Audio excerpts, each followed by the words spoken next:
All right, ladies and gentlemen, we are here with episode 3 of season 2, Spiritual Spirits. I'm your host, John, graciously adored and accompanied with Mr. Dave, all the way from California. How are we doing that, Dave? I'm doing great, man. It's a great day. It is a great day. It is a really great day. Let's get the fine print out the way. Let's go ahead and start off by thanking Anchor. Anchor as well allows us to take the outer portion of this podcast, live podcast, and put it out there to places like Spotify, Apple Podcasts, Google Podcasts, Breaker, Pocket Cast, Radio Public. Without them, you wouldn't be able to hear us on those specific places. So if you can't catch us live, you can always catch us there. And of course, we want to thank Restream for allowing us to do the multicast. They're the ones that allow us to not only be on our Facebook page live, but also on the YouTube page, D Live, On Live, Twitch, Twitter. Lots of different places you can catch us live on now, huh? Yeah. So yeah, it's been a pretty good day. I mean, finally feeling better. I was feeling like crap yesterday and the day before. But my little fever has gone away, so I'm happy about that. That's good. I don't think I got the vid, so yeah, man, been a pretty good week. Freaking, I think I worked 12-hour days for freaking 5 days straight. Gonna be doing it again here. Getting all that overtime I can. Nice. Oh, so tonight's show is all about New Orleans and the haunted places of New Orleans. If you don't know where New Orleans is, like my daughter, it's in Louisiana. She's not geographically sound. I was gonna say it says a lot about our education system, but uh,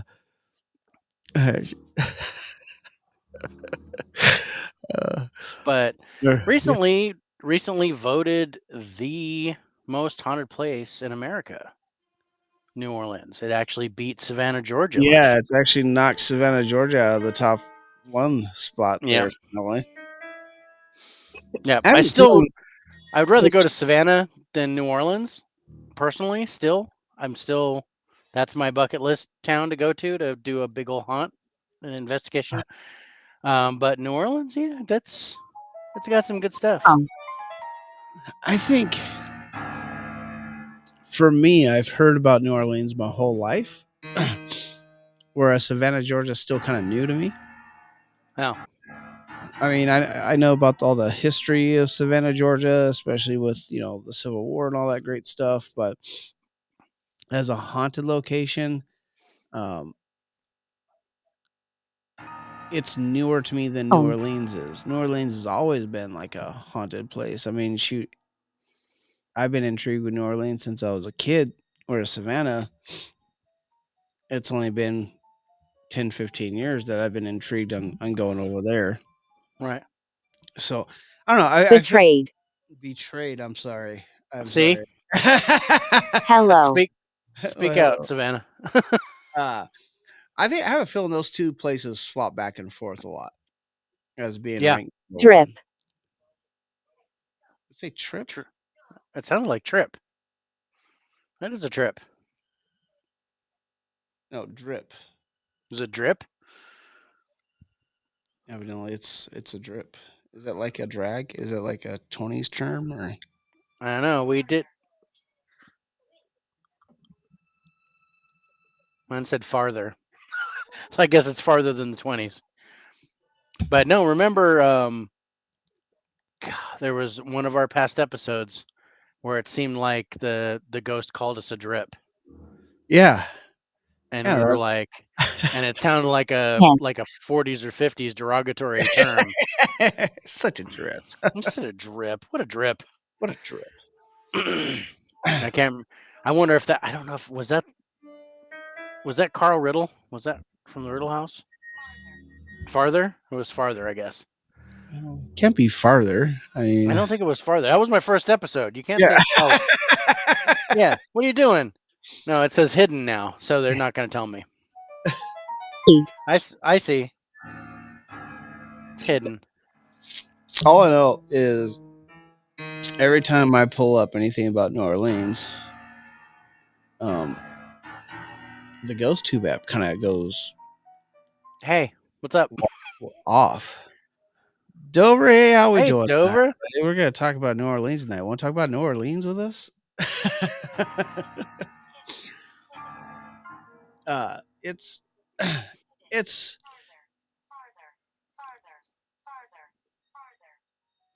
farther than New Orleans. Well, we It can go to keeps France. getting switching back and forth. Hidden, farther, hidden, farther, farther. And I'm like, okay. I guess something's hidden further away. Guess we're going to France. I guess. Speak Spanish. So I get hidden again. Hidden and farther. You got to be a little bit more clear than that. New Orleans, I don't know. I've always associated with, when I think of the paranormal in New Orleans, I always link it to voodoo. Yeah. Yeah. And there's a big voodoo element there. Big sure. voodoo. But yeah, I was always leaning towards Savannah, Georgia. I mean, I really never wanted to go to New Orleans. I am not a fan of Mardi Gras. I'm not a fan of all those people. I just can't. There's just too many people. Savannah, Georgia seems like a nice, peaceful Georgia town. Haunted as all get out. I can walk down the street and see ghosts. I would be just tickled pink to go to Savannah, Georgia. So you and I are kind of opposites on that, to where you've always thought about New Orleans. I've always thought about Savannah, Georgia. Yeah. I mean, I'm not down to go to Mardi Gras. Don't get me wrong. Like when I was 12, it just seems like too much. Whole reason I wanted to go to Mardi Gras is to see boobs, but well, there are pluses to that, but now that I'm in my 40s, I'm like, that's just too much. Exactly. I'm like, that's just. I have to get up. I have to get. I gotta see what's on cable first. I gotta deal with like 1,000 people in the I need to eat. Yeah. I need. Yeah. No. I gotta get all those beads. I'm good. Although I do want to collect. I want to hit. There's one thing I want to do for Mardi Gras. And this is the whole reason I want to go to Mardi Gras. Is I want to get every single one of the bars special cups. Oh, right, like the hurricane or whatever. I want to have like a collection of all their cups. I think that's something I want to do. But I think I could do that without going to Mardi Gras. Like I can show up on a Wednesday. Yeah, the bars are going to be open. They'd still in the middle of May on a Wednesday night and get all the cups. Yeah. And deal with about half as many people. Yeah, but even still, half as many people in a tourist town like New Orleans, still just thousands and thousands of people. Well, yeah, and it's also a southern city to where they don't get affected by winter, so it's always going. Yeah.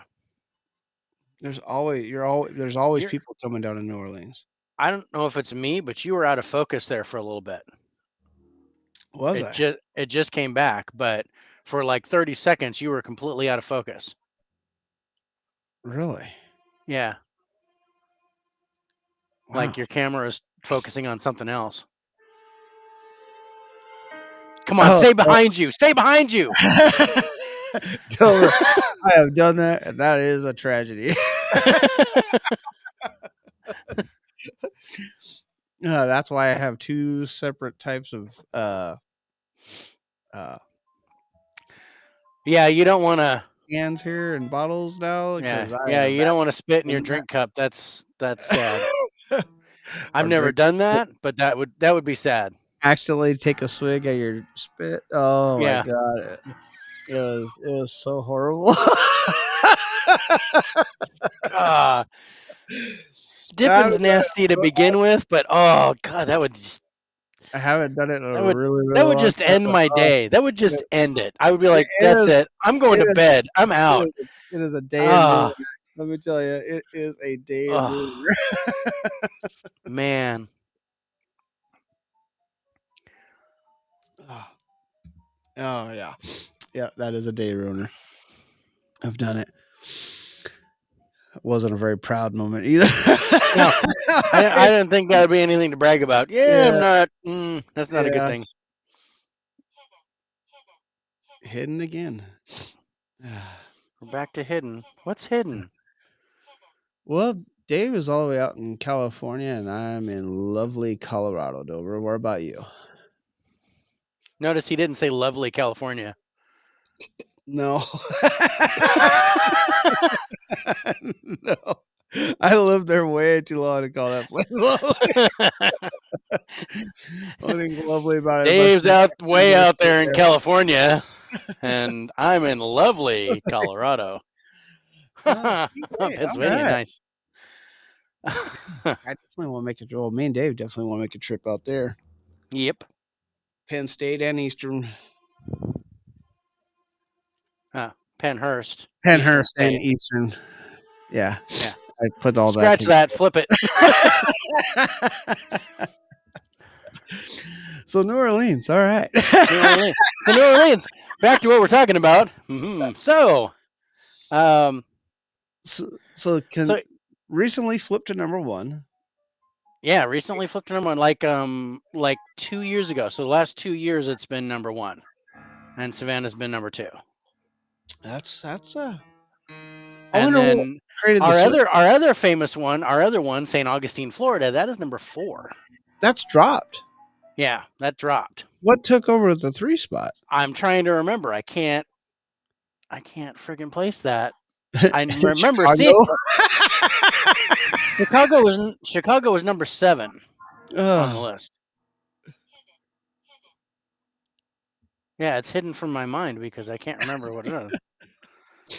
Oh, brother-in-law lives in Grand Junction, so that means you have a sister in Grand Junction, Dover. 20 minutes from Gettysburg. That is freaking phenomenal. That's a bucket list place I Oh want to yeah, go. down. So down. Yeah. Not? Again, that just for My the ghost tube history. isn't down. He goes there, they're like, no, we ain't going there. Yeah. So. Oh, Salem, Massachusetts. So Salem number 3. 3 spot. Yeah, Salem took the 3 spot. And then also in there, yeah, Chicago is right in there. Gettysburg is right in there. Oh, I bet Gettysburg has a lot of fascinating things going on there. Yeah, and I'm looking at different lists here. It's like, so one list I have New Orleans 1, Chicago 2, Savannah 3, St. Augustine 4.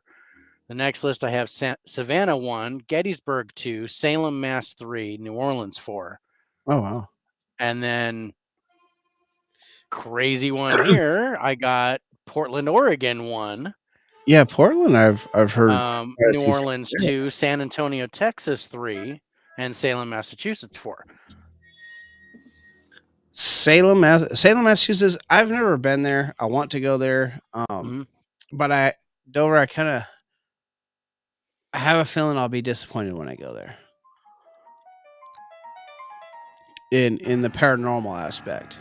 Yeah. Yeah, I can see how people could be disappointed going to Salem.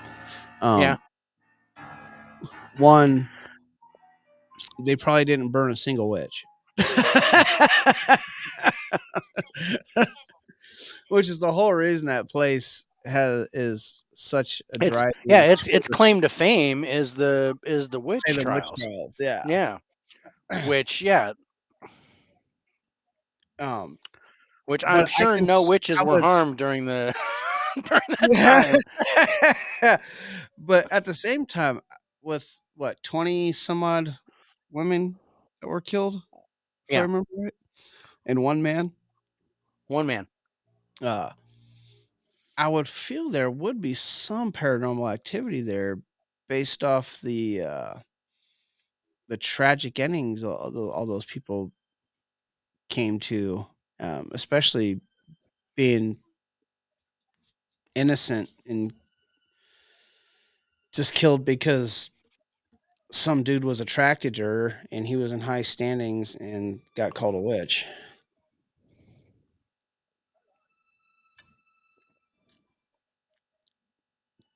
Peabody Essex Museum was world class, though. Essex, Massachusetts, still right nearby Salem, right there. Huh. See, that's another. I think that's, or is that's the one that's actually in Salem? Oh, okay. I don't know. I still want to go walk around freaking Amsterdam because they're supposed to have quite a bit of paranormal activity. Either that or people are just really high and see a lot of shit. I'm so I'm New gonna lean Orleans, toward that one. so New Skipper. Orleans, So the do you know the what was it? The I don't want to say rumored, and I don't want to say speculation, but what the scientists believe caused the Salem witch trials. yeah, Do you know what that was? nuh that, According to you know according to the research, and I don't know if this is true or not. They believe that due to that particular time of year, how hot it was and how wet it was, there was a particular Can you mushroom feel? that grew that the spores caused everyone to hallucinate, created mass hysteria. created mass hysteria. That's crazy. I didn't hear about Um, that yeah, one. I can't say off the top of my head where I read that, but I remember reading that a few Oh, years that's ago. cool. And I was like, really? Because they were like, yeah, they looked at the Farmer's Almanac for that year and all this kind of stuff. Now, it was unusually hot and muggy that year. Yeah. So and then this weird mushroom grows there, and its spores come out when it's like that heat. Oh yeah, When you it get when you has the get right that when you get humidity going yeah you on. get that right humidity and temperature and the right time of year, and the spores like everybody dropped acid for 3 months. Oh shit.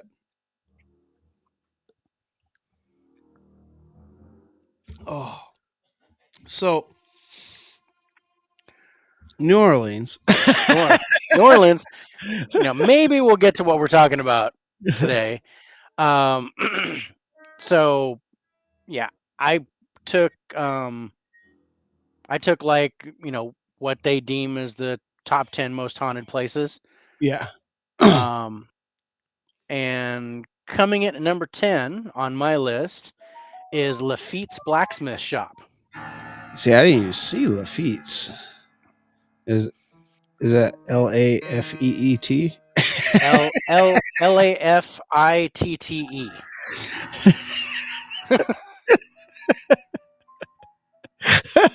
Should be a shoeing shop.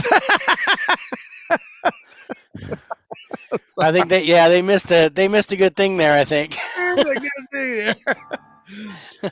Lafitte's Black. I didn't even see that on my list. What do they say about Lafitte's blacksmith shop? Why? What puts that at 10? Now is that okay? So before the show we were talking that you had two lists. Is that on the most haunted or is that most This terrifying? this is one that's on both. Okay. It's number 10 on most haunted and number 9 on most terrifying. Oh, okay. So it's pretty much around the same spot either Hmm. way you go. Yeah. Um, but still, to So even show up on the list in the top 10, there has to be some significance to Lafitte's. I did yeah. spell it Or here. Feets, just so you know.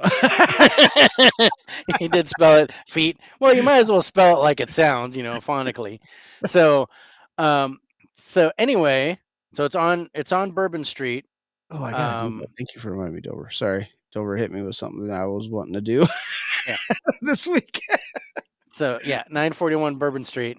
941 Bourbon Street. Okay. Good place to be. Oh yeah, good idea. Um, so anyway, Lafitte's blacksmith shop dates back all the way to 1722. Oh. Some say it holds the oldest bar in the United States. Back in its heyday, John Lafitte, a pirate, reportedly used the hotel as a cover for his smuggling business. Oh, so he was back in the day. I guess that'd be laundering money, right? Washing Yep. the bad. Patrons of the bar state if you are in Lafitte's blacksmith shop long enough enjoying a drink or two, you will see John Lafitte right before your eyes in full pirate garb. Well, yeah, if you're having some drinks, I bet you see a lot of things. I think with enough drinks, yeah, I'd be like, "Oh, there's a pirate." There's a But pirate. as long as it's not Steve the pirate. Um, but um, it says Lafitte is not the only one to haunt the location. It is stated that an unknown woman haunts the upstairs area. An unknown woman. Unknown woman. So Lafitte was a pirate. John Lafitte was a pirate, very famous pirate. I don't remember.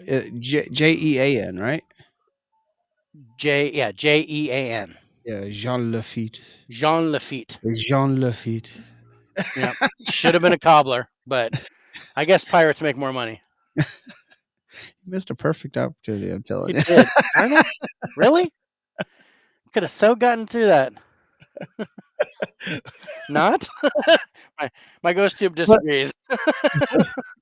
But it's called Lafitte's Blacksmith Shop. But Oh, yeah, no. it's a bar? But it was a bar. It was a bar and a hotel. And a hotel. Yeah. Was it ever a blacksmith shop? Yeah, 'cause not hidden. Was it ever a blacksmith shop? That's the question. So let's see. I'm trying to get the history on it. Lafitte's Blacksmith Shop gets its name from John Lafitte, who was a pirate who called New Orleans home in the early 1800s. Not hidden. Okay, so it's now not hidden. Pirate and a privateer were essentially the same thing. A pirate worked for themselves, while a privateer worked for a government. They both looted and robbed and killed. Okay. Lafitte is believed to have been born either in France or the French colony of Saint Dominique by 1805. He operated a warehouse in New Orleans to help disperse the goods smuggled by his brother, Pierre Lafitte. After the United States government passed the Embargo Act of 1807, the Lafittes moved their operations to an island in Barataria Bay, Louisiana, by 1810. Their new port was very successful, and the Lafitte's pursued a successful smuggling operation and also started to engage in piracy. Lafitte became a local legend during the War of 1812 when he helped Andrew Jackson defend the city of New Orleans from capture at the hands of the British. Today, you'll see many landmarks and buildings with his name in New Orleans. So, when it comes to the ghosts and hauntings of Lafitte, it comes to no surprise that the ghost most often associated with the building is the ghost of Jean Lafitte himself. Interestingly, he appears as a full-bodied apparition. Full-bodied apparitions are not as common as movies would make them out to me. Most of the time, ghosts are often seen as mists, sometimes even a shadow person. A full-bodied apparition would appear no different to you than a living person, except in this case, our ghost is dressed in sailor's gear. The ghost of Jean Lafitte has never interacted with anyone. He has never said a word to anyone. He simply stands in the dark corners, staring at people until he is noticed, at which time his ghost disappears into the shadows. Now, this hasn't happened just one or two times. It seems to be fairly common here in the blacksmith shop. He is always seen on the first floor, most of the time near the fireplace that is inside. But doesn't interact. But Does not interact, but it if you feels like spot there's him, he something intelligent bails. there. Yes, it feels like there's something intelligent there because when he notices that he got noticed, he's like, "Oh shit, I gotta go." He's like, he dips. He's out. How about? So he's a pirate and a patriot at the same time. Yep. On the second floor of Lafitte's blacksmith shop, there seems to be another ghost which calls the bar home. Nobody knows who this ghost is, only knows that is the ghost of a woman. It could have been someone who lived there. Rumor has it that there was a woman who lived there in the 1890s who killed herself upstairs. Can't find any verifiable sources to this, but it is entirely possible. This ghost is a little more mysterious. She only shows herself to people on a handful of occasions. However, she is very talkative. Imagine sitting in one of the rooms upstairs by yourself late at night and hearing a woman whisper your name in your ear. Yeah, if that doesn't send shivers up your spine, not much will. But but but that is what she likes to do. She probably just wants you to know she is there and she knows who you are, not realizing that by doing so, she probably made a few people have a panic attack. Oh, there's an interesting one. Okay, so aside from the ghost, there's another phenomenon which is often associated with Lafitte's blacksmith shop. Who has ever heard of phantom red eyes? Well, we have something here which is often seen that has bright red eyes. There's never a body, never a Hint. voice, just piercing red eyes. They are always seen in the dark corners of Lafitte's. Flashing. As soon as you make eye contact with it, the eyes will freeze on you before fading to nothing. Huh. That's crazy. Not? Not. Okay, maybe it's not crazy. Okay, maybe it's not crazy. And the New Orleans haunted pub crawl visits Lafitte's blacksmith shop on a nightly basis. Huh. So this I would do. I would do the haunted pub crawl. That would be fun. Honestly. I would be in. And if I could kill two birds with one stone, get the special drink things and do a haunted investigation and do a pub crawl. Izzy, is this yours? This is mine. Is I take ownership of it. No, the Laurie Mansion is actually definitely probably a place we're going to be talking about tonight. So Yeah, that's probably like number one on a lot of people's lists. This place sounds a little interesting though. That more than what I was expecting to be going on there. yeah. Let me look at the Wikipedia page. I want to find something else about the. Okay, historic structure, most likely built as a house in the 1770s during the Spanish colonial period, is one of the oldest surviving structures in New Orleans. Okay, so yeah, does with many things involving the Lafitte's, including the possibility that they used the structure to plot illegal seizures and the sale of contraband. No documentation exists. It was only after the Lafitte brothers were long gone that Jean Lafitte's signature was found on a document, finally ascertaining how their family name was spelled. Oh, That's interesting. because they're probably spelling it like I did, Like you did with the feet. Lafitte. All right. Okay. The blacksmith shop was mainly okay. So Lafitte's blacksmith shop is featured in the historical novel Anthony Adverse by Harvey Allen. As depicted in the novel, the blacksmith shop was mainly a cover for maintaining a gang of exceptionally tall and strong black slaves A who gang? were Used. who were ostensibly engaged in shoeing horses while being used by the Feet brothers for intimidation, extortion, and other criminal activities in and around New Orleans. Oh, damn.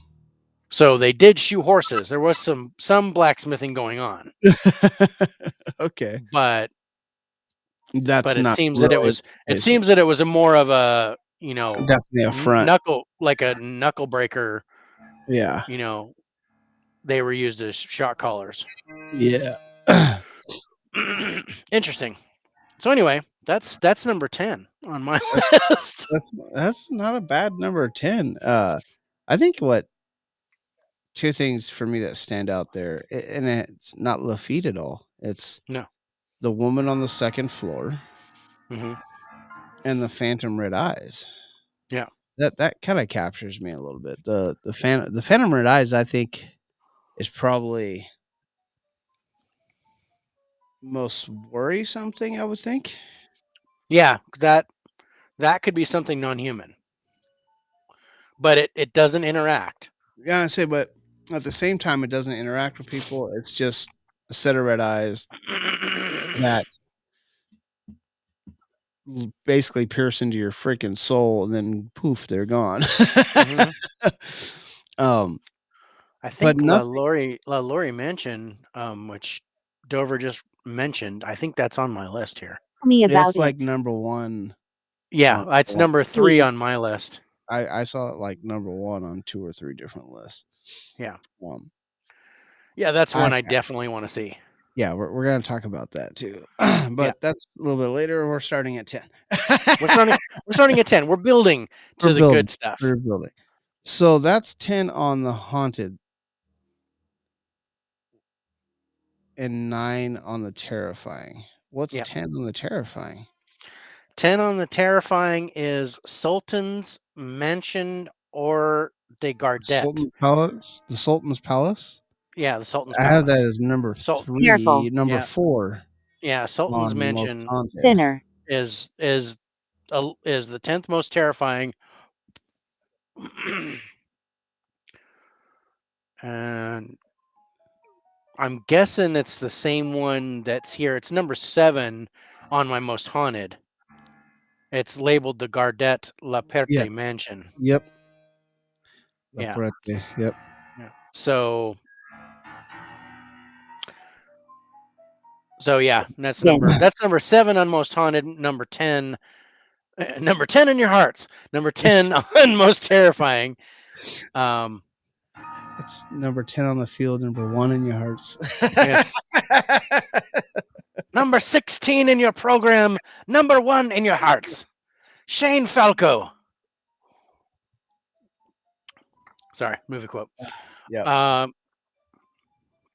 My favorite sports movie of all time.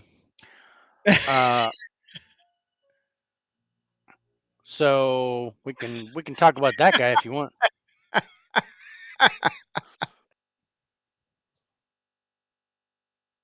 We had a bloop. We did. Am I moving or am I frozen? Hold on. You're moving on the little, frozen on my big, but if you're moving on the little, it means you're not frozen on the main screen.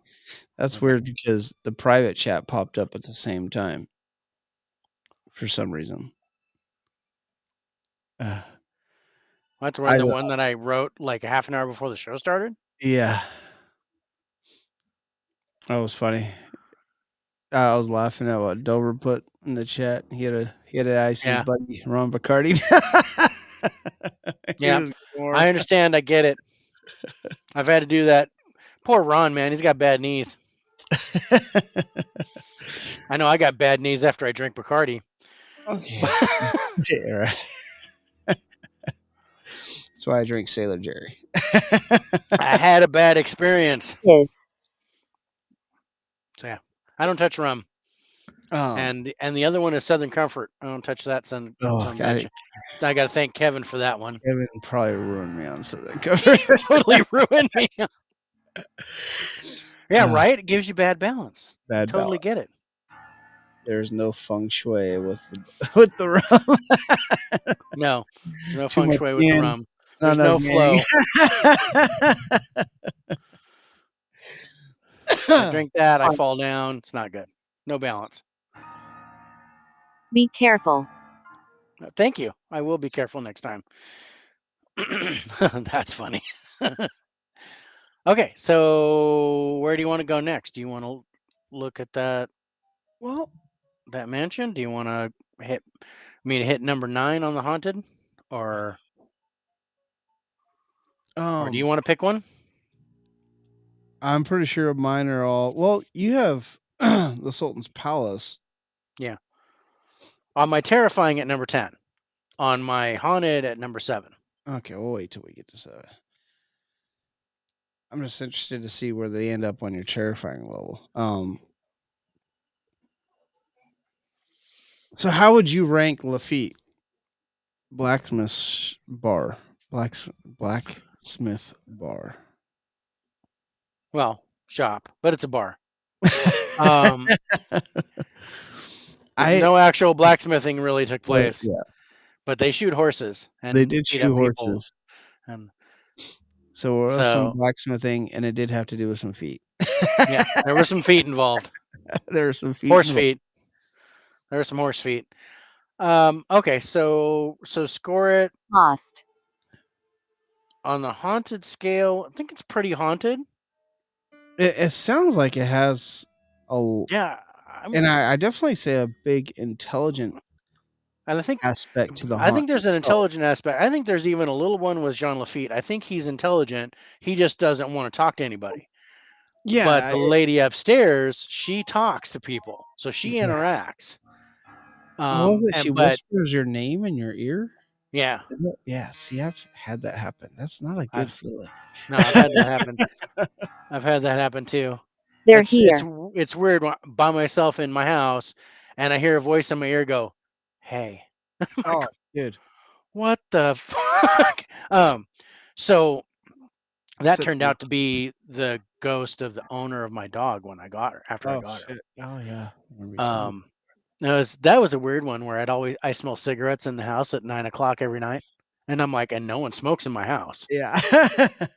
and I'm like, and the windows are closed, Yep. but every night it's 9 p.m. I smell cigarettes, and I was like, okay, so I know what's going on there, but Yeah.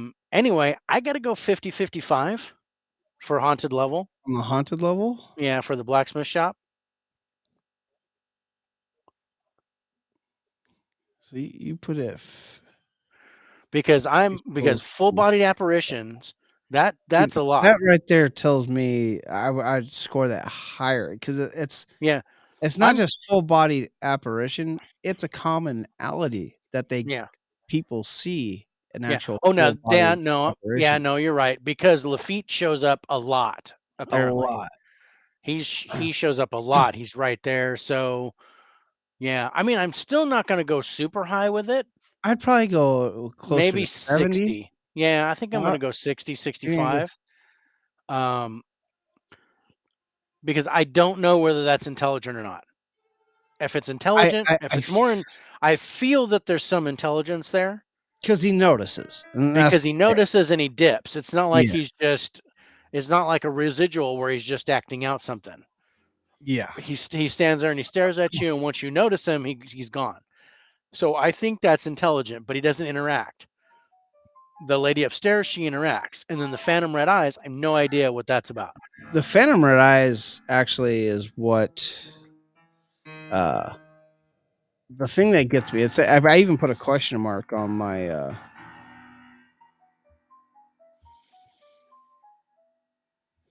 Here is it. uh 2022. on my notes here, just because,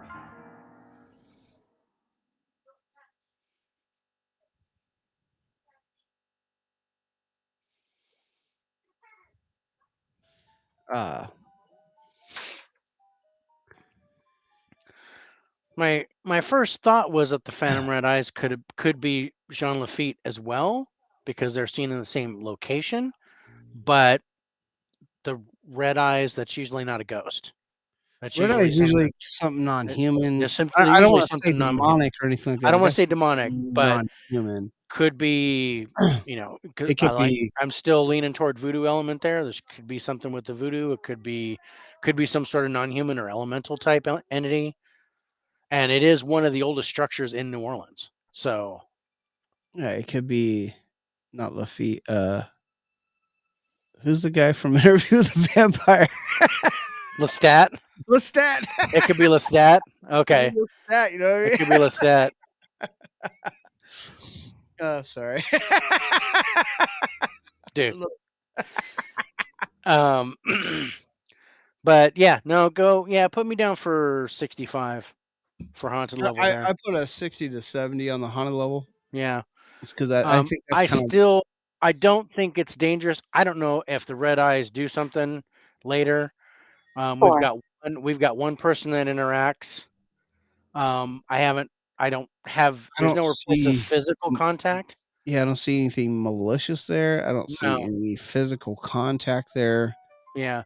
I mean Um, the red eyes could end up being something nasty later. it Um, it has the potential, yeah. but just from the unknown. Yeah. But I would probably go on the danger level. I'd probably go maybe a 30 on the Okay. danger Yeah, level. I was going to go 20. 20 to So 30. go 20 to 30.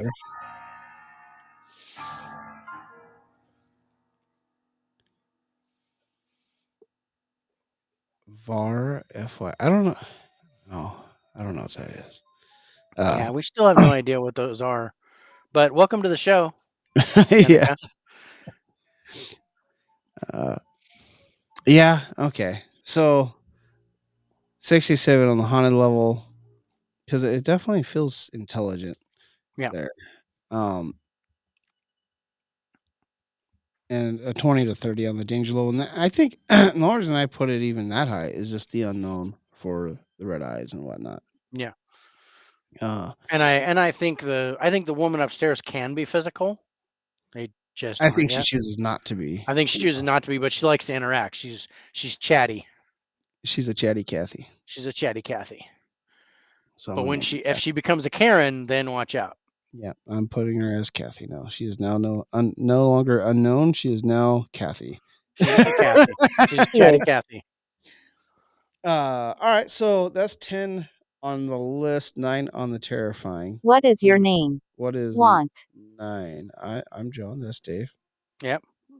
Uh, Danica was here, and I think Dover's still here. All right, so what's 9 on the list? Well, I know what 9 on the terrifying is. Yep. What's 9 on the haunted? 9 on the haunted list is the Old Absinthe House. See, I didn't even see that one either. Maybe I didn't go down far enough. Absence as the As in drink? the liquor, yeah. Yeah. That makes you like go blind or whatever. Yeah. Yeah. The Old Absinthe House Hallucinations. was built over 200 years ago in the French Quarter. In more than 200 years, many famous people have made their way to the Old Absinthe House. Some of the famous people include Mark Twain, General Lee, P.T. Barnum, Oscar Wilde, John Lafitte, and Voodoo Queen Marie Laveau. Wow. The building served as a type of store, Gloria. coffee house, and bar throughout its history. No Gloria? No Gloria. No Gloria. Just checking. Must have been an alias. um, so it is said that the ghosts of Andrew Jackson and Jean Lafitte are seen on the premises. So another Jean Lafitte sighting. So Jean Lafitte is seen there too. Hmm. Now, see, He, go ahead. that stuff always intrigues me. A apparition being seen in more than one place. Is this place on Bourbon Street as well? It's in the French Quarter. Let me see if I can find the address.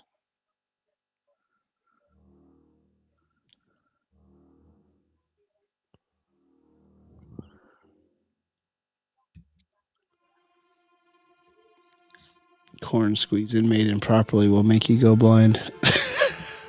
You like to frequent. Yeah. I'm wondering when he's dipping out, if he's going Isn't. here, and when he dips out of there, he ends back up at his own place. Yeah, or is it residual here and Or is it maybe yeah, enclosed in a place? 200 and 240 Bourbon Street. So yeah, I figured it was Bourbon Street since it's in the French Quarter. Yeah, so about 7 blocks. He's Hmm. at his place is at 941 Bourbon Street. Yeah. Don't So know. he's literally 7 blocks away. Blessed. That's kind of interesting too. The close proximity of the two places to each other. The fact that, and I think, what always gets me is I always have this. I don't. That's not the right word. Presumption that most ghosts are trapped in that Jula. location. Hmm. Um, to whereas maybe I'm wrong. Maybe they're not trapped at all, and they can frequently go wherever the hell they want to go. And he could be hitting up both spots. Does it say what you say Lafitte is seen there? Does it say if he interacts there or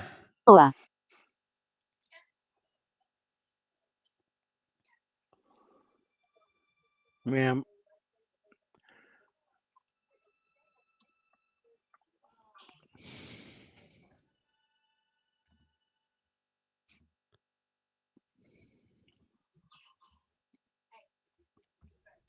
Let's see what that one says. So yeah, I want to get through the little blurb that I wrote here. So, ghosts of Andrew Jackson and Jean Lafitte are seen on the premises. People have witnessed everything from chairs to bottles to glasses moving about the bar on their own. Random opening and closing of doors is another common occurrence. Patrons have also stated that they hear disembodied laughter, seen the ghost of a child running around one of the floors, and a woman in a long white dress. Oh shit. Oh, I just pulled up something here. Mhm. It says actual General Jackson and Jean Lafitte. This is their meeting location prior to the Battle of 1815 during the War of 1812. Mhm. I love saying that. The Battle of 1815 for the War of 1812. Right. Hotspot for Prohibition.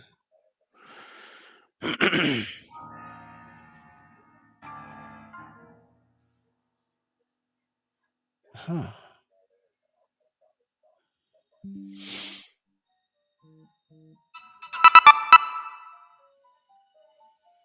Let's see. Yeah, I got to that too. Oh, it's the Mango Daiquiri shop now. Yeah. Okay.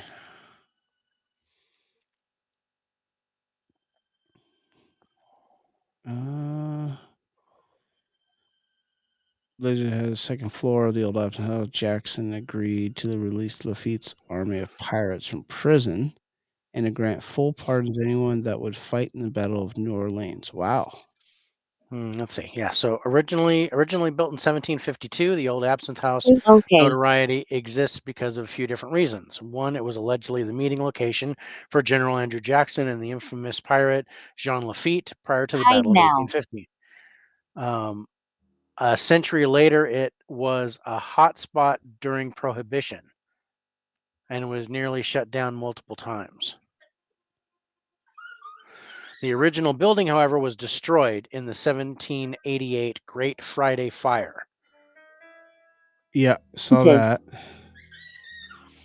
All that stood after the smoke wisped away and the soot had settled at the Old Absinthe House was its fireplace. Oh, wow. The building was reconstructed in 1806 Great. by two Spaniards, Pedro Front and Francisco Juancedelia, who operated a grocery store there for 40 years. They sold globally imported fine wines and tobacco products and made a tidy profit off of their business. It says Jean Lafitte himself is said to throw the occasional spectral party there, donning his signature pirate hat and is blamed for the occasional unexplained sounds and laughter and carousing. Carousing. Um, Visitors and employees have also reported seeing the ghosts of Andrew Jackson, as well as the ghosts of Marie Laveau and Benjamin Butler, who visited here from time to time. Other ghosts have been seen or felt here: a woman in a long white dress, a child running around on the third floor, as well as sudden drops in temperature. Hmm. So, doors inexplicably opening, bottles and chairs moving about the bar, and mysterious whispers from unseen sources. Yep. I think we're reading the same site. Yeah, more likely. I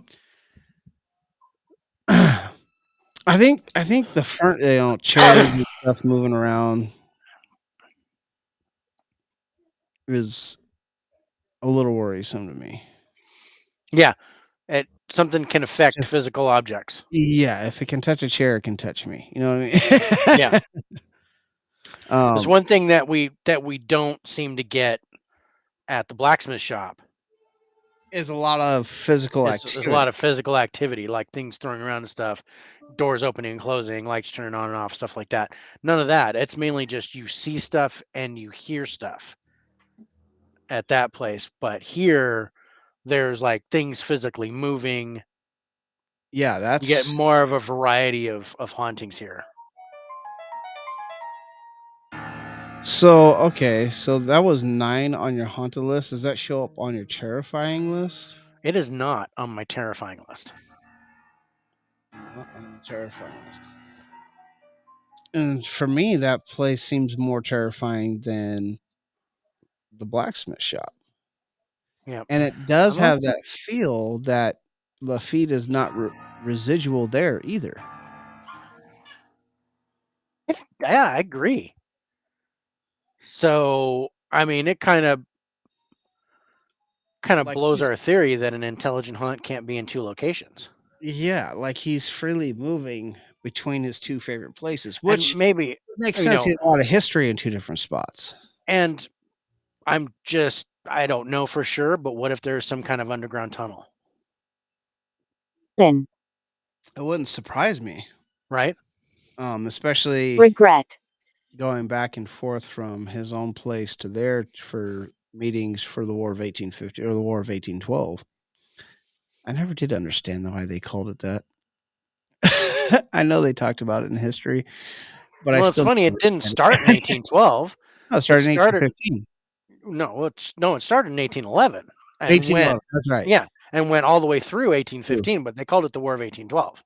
Yeah. I was like, it didn't start or end in 1812. Why would they call it that? East. That's right. It started So, in but yeah, it's not on this list. which is very weird. I'd find this place, like I said, I find this place more terrifying than the blacksmith shop just because it has the physical activity. Yeah. It still has voices being heard and people talking to you. It's I don't know.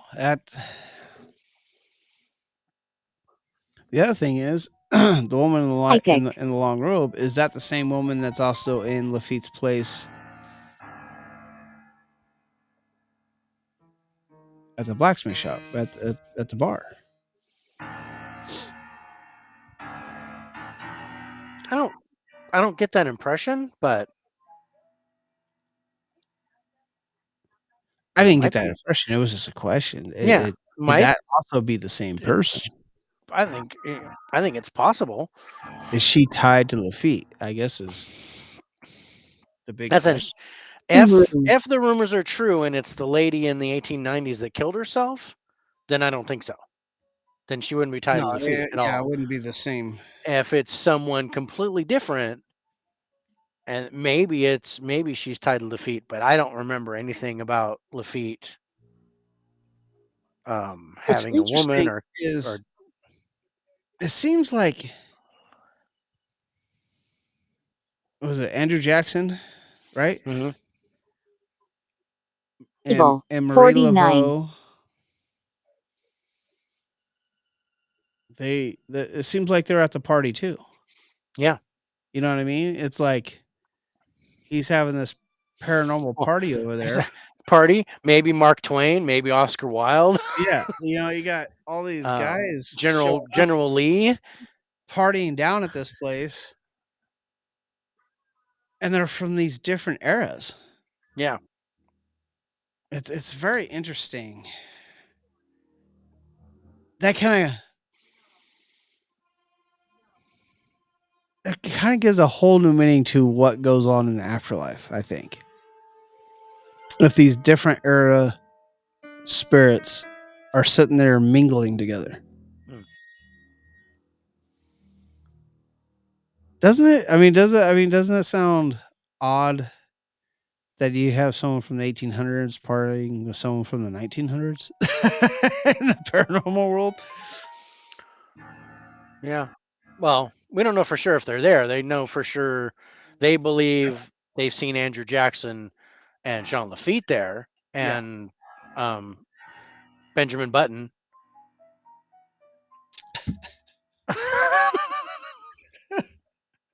Was it was he old or was he young? I'm trying to figure that one out.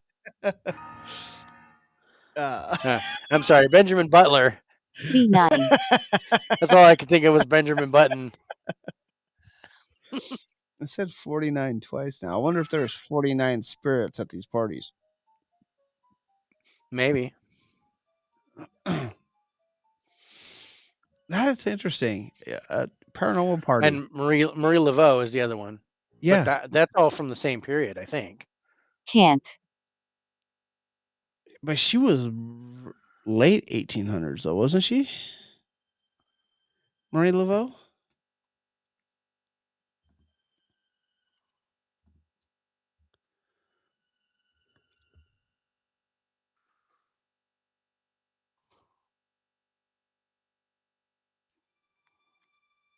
No, No, she died in 1881. 1819.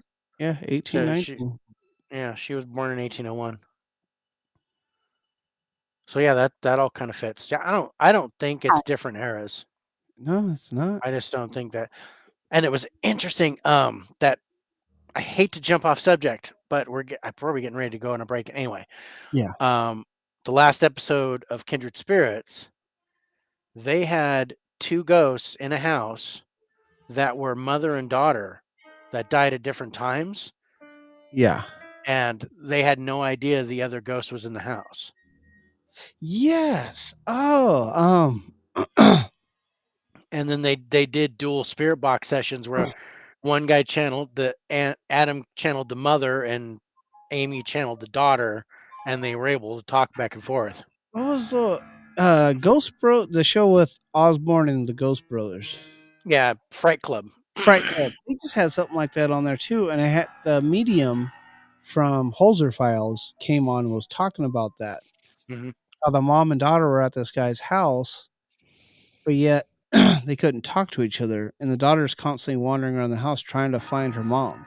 Yeah, Is what was going on, and the dude was freaked out because it was like hitting spot on a lot of different stuff. But yeah, you got me into watching that show.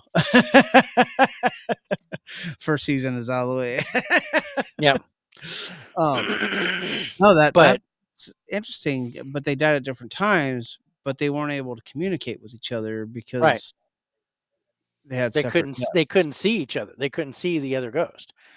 So that brought a question to mind, and it's something that I've thought of is depending on, I guess, when the ghost passes away, do you think that there are different frequencies Well, that's what. of spirits? Like they exist at different frequencies, which is why we can't pick up Am every I? disembodied voice on say a spirit box or something like that, because it's going through the frequencies, right? It only picks Yeah, up on a certain range. yeah. And why spirits don't seem to interact with each other. So you would need to create a spirit box that literally went from zero kilohertz or 0 megahertz to about 3,200 megahertz Yeah, sweeping I was back gonna say and forth. 3,000. Yeah, like all the way up. Dude, that would be an interesting creation right there. But For here. what I was gonna say to that is when she came on there, God, I can't remember her name. The one from Holzer Files, Um, the her brunette. name is Flame. No, her name's not Flame, although that would be cool. yeah. I think it's Kathy. Is it Kathy? Kathy M, right? Last name's M, I think. But she was saying that she didn't call it frequencies, she called it different planes that Yeah, are of the veil. And I thought that was a pretty interesting way of yeah. describing it. Cindy Kaza. That's her Cindy name. Kaza, that's her name. That's her I was name. like, I mixed it. I I really put like her Kathy. too. I really So like her. Chatty Kathy. She's pretty spot on Yeah, usually. I like her. She does. She uses automatic writing as a way of kind She of does clearing art, her yeah, thoughts, yeah. I which is like kind of her. cool because she's like everybody's talking to me at once. I'm gonna do some automatic writing to see if I can weed this crap out, and that Yeah. totally makes sense to me because I've gone in a room and gone, Hello, holy you. shit, all this I stuff's do. happening to me. I'd love to pick her brain. I mean, she Yeah, is it's crazy that she can get a feeling of a place without being in a place. yeah. Yeah, when she comes on to Fright Club, Yeah. um, they bring her in and they don't show her the clip. They don't tell her nothing. They just bring her in and she's like, Yeah, okay, I'm getting this kind of feeling. I'm telling you this. Here's yeah, what's they going on. bring her And in cold. I remember there's one dude who's like a skeptic. They brought her in and she's like, okay, you got this and this and that. And he goes, wait, you sure you didn't see the video? That's the same and one. she That's the and mother she's and like, daughter. yeah, she's all no. She's all No, no, I haven't seen the video. And they're like, he's like, okay, I'm a believer. You got me. Yeah. No, yeah, I saw that one. yeah, he actually invited her over. Yeah, psychic. You're absolutely right. He Exactly right. actually invited her over to Remorse. before they got off. He's like, "You need to come over here." She's like, "I might make a trip over there." Come on, mega trip. Yeah. It's a bar or something like that. That Yeah, is. that'd be. I've always wanted to pick a medium's brain or someone like that so that I could kind of get an idea of what the impressions that I get and what happens to me. Um, because I mean I have a lot of experience with it, but I don't. Yeah, I haven't really you're honed not my. I, practiced. I I'm not practiced. I get an impression. I say what I get, Yeah, and that's kind of it. yeah. Um, All but but yeah, Cindy's awesome. She's really good. right. So what? All right. So that's number So 9. Before we yeah, go to so break, so let's go our haunted and scary haunted level. level 1 through 100. I'm gonna put I'm this at I'm like a I'm 70, 80. I'm going 75. Yeah, Cemetery. 70. Well, I'll put it right in the middle, so that's perfect. yeah. Um, and then the danger level on this place, I'm gonna My start it at 50 just because the physical I'm not quite contact. at 50, but I start it there because of the physical contact. You're yeah. Well, automatically mid-range. they've moved physical objects, but I haven't heard of any physical contact to people yet. No, It's just but possible. that's why I put it at I started at 50 and then I go, okay, is anybody else being touched? Is what else is going on there? Because Yeah. if you can touch an object, you can touch me, and therefore you're already Therefore, there's mid-range. you. Therefore, there harm can come Harm can to come you. to me. Harm can be done to you. But yeah, I'm going 40. So you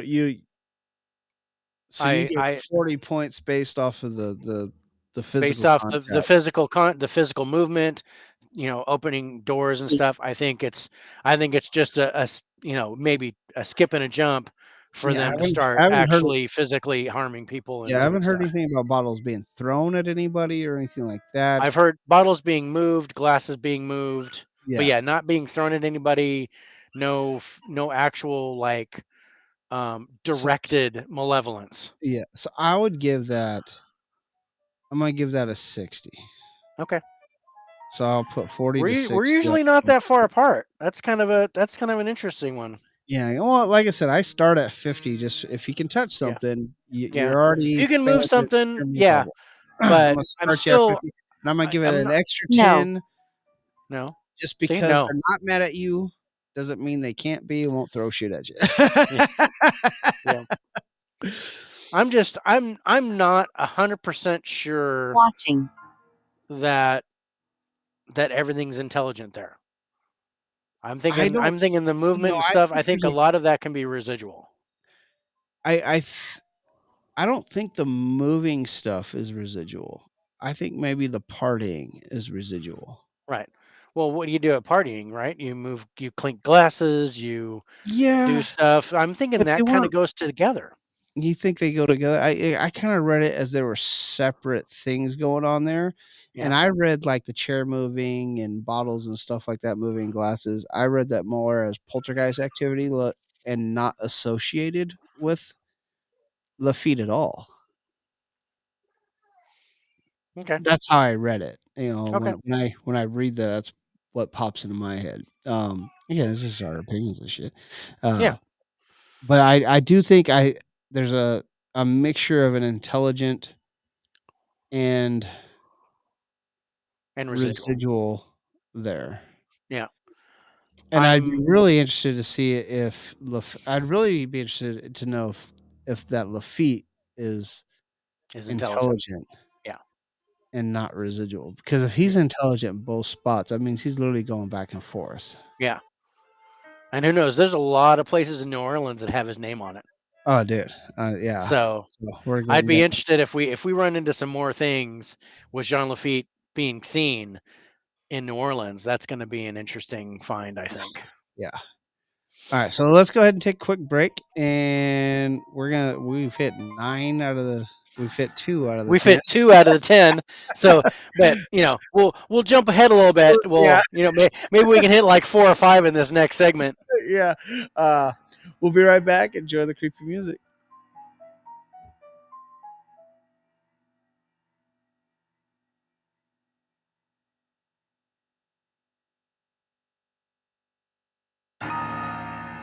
Now.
Where am I?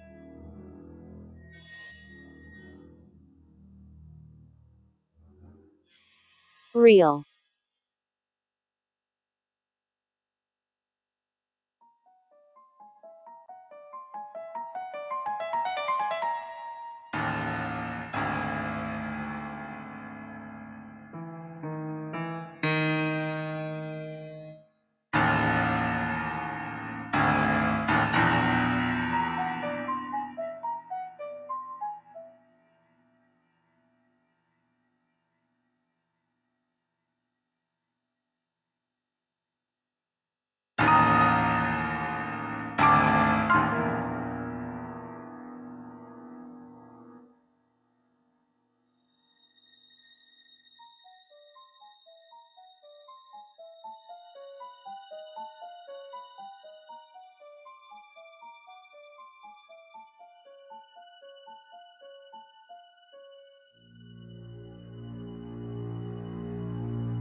S.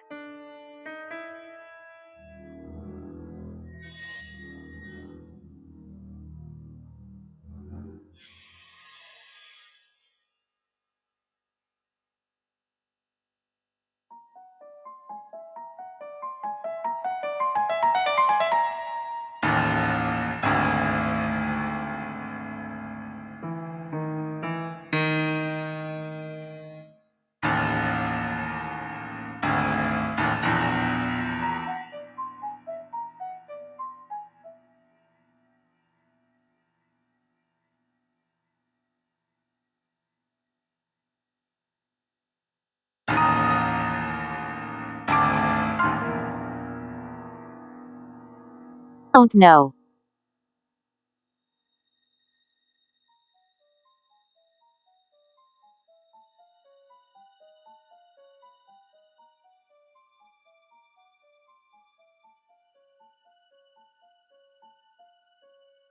Demon.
Go there.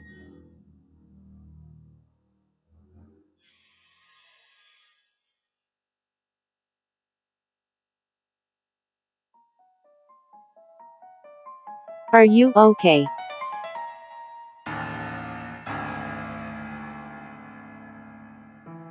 Be careful.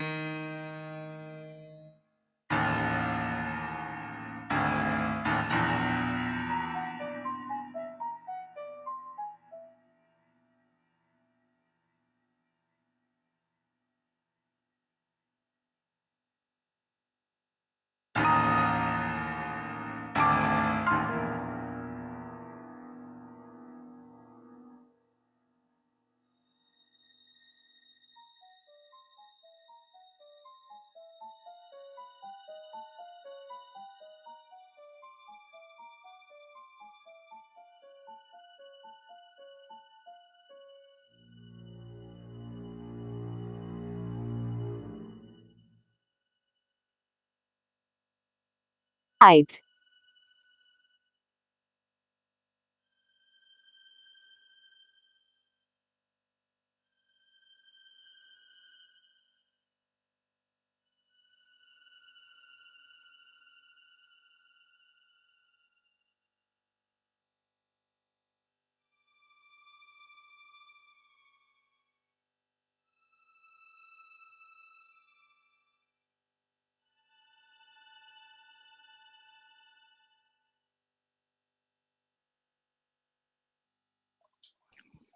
Hello, hello. What's up? All right, so we are back from break. Okay, so we've hit 10 and 9. What is number 8 for the most haunted in New Orleans? Hair. No, it's not hair. I don't know what it says since I've been gone. Don't. Mine just kept saying, "Who is she?" Mine said demon. Don't go there. Are you okay? Be careful. Bribed. Watching and then hair. That's weird. Gotta love it when it says demon. Yep. So what is Said no. All right. Coming in at number 8 is St. Louis Cemetery number 1. okay? That's weird because that was number 2. St. Louis Cemetery number 1. Mm-hmm. That came up as number 2 on my list. Yep. And oh, wait. Okay, so my most terrifying list is actually 11, not 10, and St. Louis Cemetery is number 10.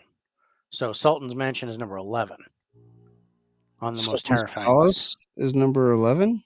Yeah.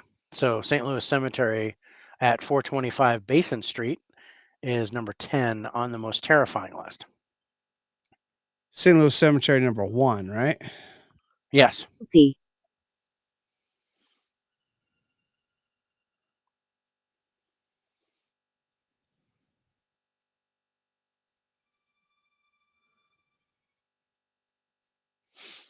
Oh, well, no wonder.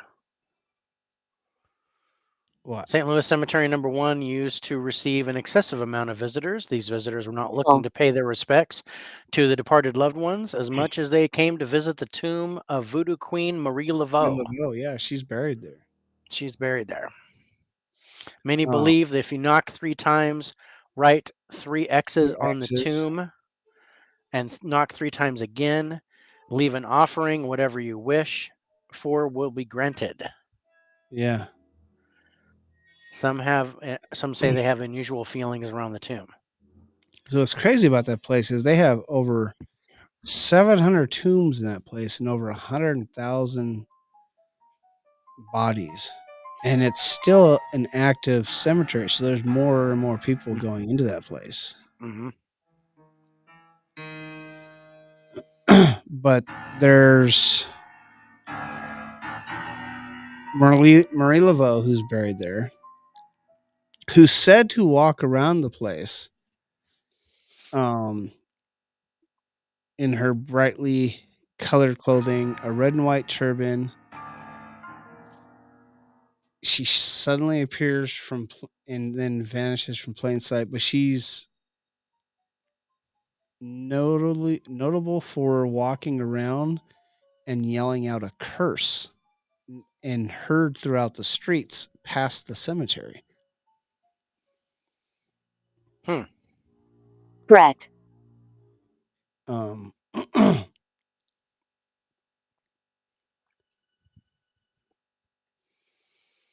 so they have actually Spell. the practice of marking her tomb with 3 X's um, have led to severe vandalism over the years. And the actual Archdiocese of New Orleans has refurbished her tomb and have restricted the cemetery visitors to those on registered tours and those with family residing within. Hmm. So they don't just let anybody walk up there anymore.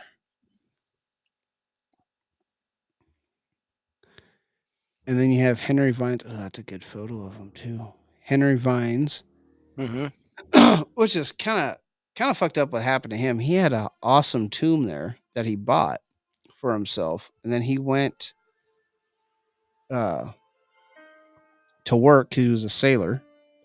Came back, and the woman I was with had actually sold his tomb, and then he ended up dying Bitch. buried in Potter's Field. So yeah, it was a no, I'm sorry, it wasn't something I was seeing. It was the proprietor of the boarding house he was staying at. He asked that woman to keep his papers safe Degree. while he was at sea in case he died. Promised to look after his stuff. She betrayed him and sold his tomb to the highest bidder. He was never able to get the issue resolved, privately or legally, fell ill and perished. No money left to build another eternal home, and now is in an unmarked grave in Zin. Potter's Field. But his spirit is there because while people have seen him visit, he'll actually lead them to places and ask where his tomb is, and um, it's kind of crazy. Like he is very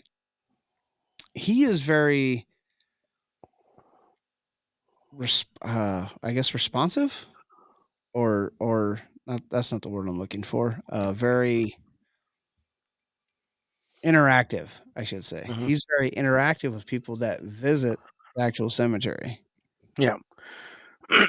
So it says, yeah, the ghost of Henry Vines is still seen wandering the cemetery. He is described as a being tall with blue eyes, so corporeal that it appears that visitors of the cemetery have actually spoken with Henry's ghost. Strolling up to tourists, the apparition Tattoo. asks if they know where the Vines tomb is located and he is having trouble finding it himself. Allegedly, Henry's ghost has even turned up to funerals, appearing behind the grieving to ask if they might have any more room in the Room, tomb for yeah. him.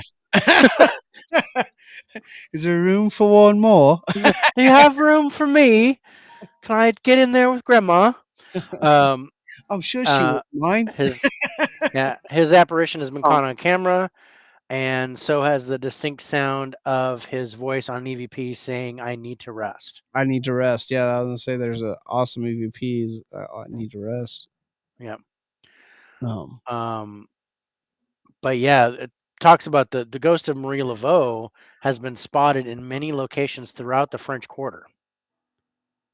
yeah, yeah. Like I said, she's been seen walking around that place. Yeah. If if anyone had the ability in spirit to move around like that, I I would would. think It it would would be be her. her. Yeah. She's also said, of course, to haunt her home on St. Anne Street Yeah. on the French Quarter. Yeah. I'm sure we'll Thing. be getting to that one. Stay. But there's a great picture of Henry. I'm looking at. Yeah.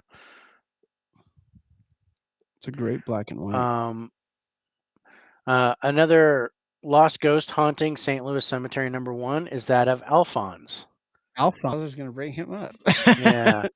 Like Henry Vines, it seems that the spirit of Alphonse is only hoping to find a place to rest his soul. Yep. The spirit has been known to take a visitor's hand as he pulls them to a stop. Smiling widely, he asks them to bring him home. But what is the home that he speaks of? That remains unknown. Although this apparition has been gathering the flowers off of other graves and Yeah. placing the offerings on his tomb, it is thought that Alphonse may have been murdered or betrayed by someone of the Pinede family. Yeah, because he's scared of that tomb and tells people to stay away from it. Yeah. For every time a visitor steps near the Pinede family tomb, Alphonse appears to warn them to stay away. Isn't that crazy? Yeah.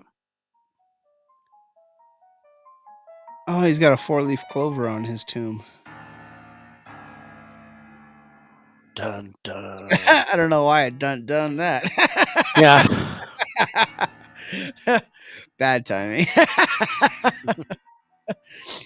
But dude, I mean, he literally steals flowers and vases from the Yeah. jewelry Still on his with own. yeah. Puts him at his own. I want to be loved. Oh, that's so You don't awesome. deserve these flowers. I'm taking them. These are mine. Oh, these are pretty. I'm gonna put them in my tomb. Then you have what? William Claiborne, who's native of Virginia, great success of Louisiana's first American governor. Claiborne was a well-known politician in the South. While he was governor, William dealt with the nefarious actions of the infamous French pirate Jean Lafitte and his band of grunts. William was well known for his utter disgust for the dirty privateer, even going so far as to offer a 500 reward for Lafitte's capture. In a hilarious response to the listing, Lafitte posted a $5,000 bounty for the governor's capture. That probably didn't go over too well. During his lifetime, the governor was known to be a hit with the ladies. More often than not, William could always be seen walking down the street with a fancy cane, tall hat, devilish grin, and confident swagger. He continued to serve his term until 1816. Yeah. Realize this is And all Jean Lafitte, um, William Claiborne, all characters based the Pirates of the Caribbean is based about. John Lafitte is what Jack Sparrow is based on, and the Governor is based on the Governor Yeah. in the Black Pearl movie. Yeah. Um, so I'm looking at this. I'm like, oh, this is so Pirates of the Caribbean. It really is. Wow. So I'm reading a tombstone. Andy. Is it Homer Homer Plessy? Plessy. Yeah, Homer Plessy. Yeah, I was looking at that too. That's a lot. Dude, they wrote that whole thing on his freaking tombstone. Yeah. Homer Adolph Plessy defied a Louisiana law that segregated railroad trains on the basis of race. He was arrested and became the defendant in the May 18th, 1896 U.S. State Supreme Court decision of Plessy versus Ferguson, which condoned separate but equal facilities in the United States. And it gets worse. That whole that was just like I just read a quarter of that Oh. the tombstone. Yeah. It's got the whole freaking thing. Yeah.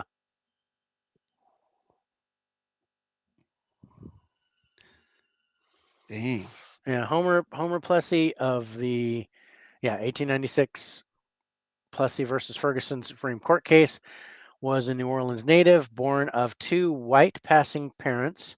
His great grandmother had been brought to the South from Africa, making him 1/8 African.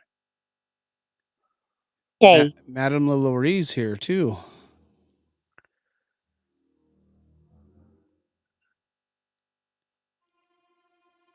Yeah.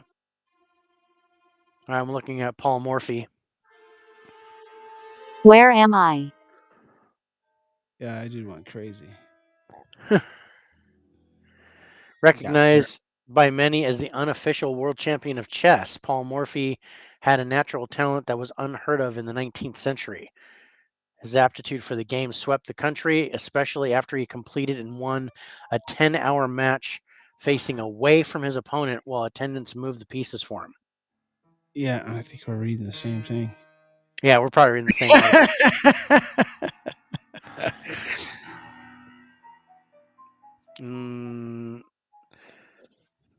Oh, in the late 1870s, he allegedly ran through the streets of the French Quarter stark naked and wielding an axe, threatening to Threatened to kill the kill the first person first who person across them. crossed him.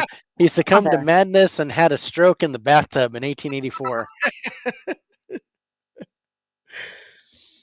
And then Madame Laurie's there.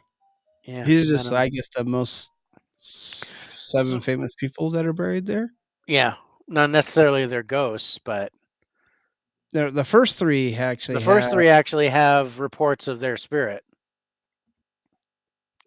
Marie Fun. Laveau, Henry Vines, and Alphonse. Yeah. But man, that that cemetery is just wicked to look at, and Dude, there's I've seen it awesome in pictures. countless movies, Countless movies. TV shows. I mean, shoot, NCIS New Orleans, they went to that cemetery regularly Yeah. and always in some kind of gunfight or something. And I've looked at that thing and gone, wow, that cemetery has just got to be wicked to visit. Dude, And that's that's one before I place even where you knew do that Marie Laveau was there. the charcoal drawings. That's one of those places where you do those tombstone drawings, man, those etches. Mm-hmm. That's definitely one of those types of places.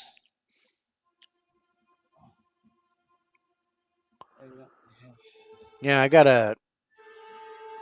they have a great picture of Marie Laveau's tomb. And now there's just a whole bunch of X's written on it, drawn on it. Axes, you see all the gifts that have been left there? Oh yeah, all the beads and stuffed animals and bottles and shit. It's just a whole massive amount of crap. Yeah. Because that's the thing. You draw 3 X's, you say something, you leave an offering, you draw 3 X's, and you're supposed to get your wish granted. Yeah. I wonder how many people's wishes have actually been granted. So this is number 8 on the haunted. What is it listed as the terrifying? Is it on your 10. terrifying list? It's on the terrifying list at 10. Morning. No morning to you. Oh wait, maybe that's not the right morning. Is it Yeah, MOUR? no, you are. Yeah. Wrong That's morning. not that kind of morning. Wrong morning. We are in a cemetery. That would make sense. He'd be in the morning. So Marie Laveau in there. Time draw some X and buy a Powerball ticket. Oh yeah, that's a good idea, Steve. So Marie Laveau, Henry and Alphonse are like the main 3 people that are Leo. seeing there. Right. 2 of those are very interactive with people. I don't get that feeling that Marie Laveau is very interactive with people No, when she's out there. no, Um, it seems more of a I don't even wanna call it residual. Would you call that a residual? I don't think I'd even call it a residual. I'd call it like Spectral? like A passing spectral. by? I wouldn't call it a residual because residual is an Well, imprint of I mean, something. I was almost thinking of like there's a little bit of her magic is there, like um Like a piece of her still with her yeah, in her body.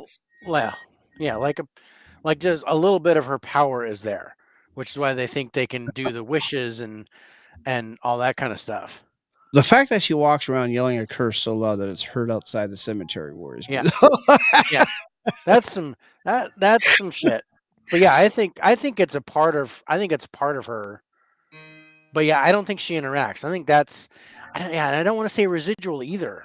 It doesn't Um, feel like residual, it but doesn't feel residual, but like maybe it's a non-human Andy, version of her.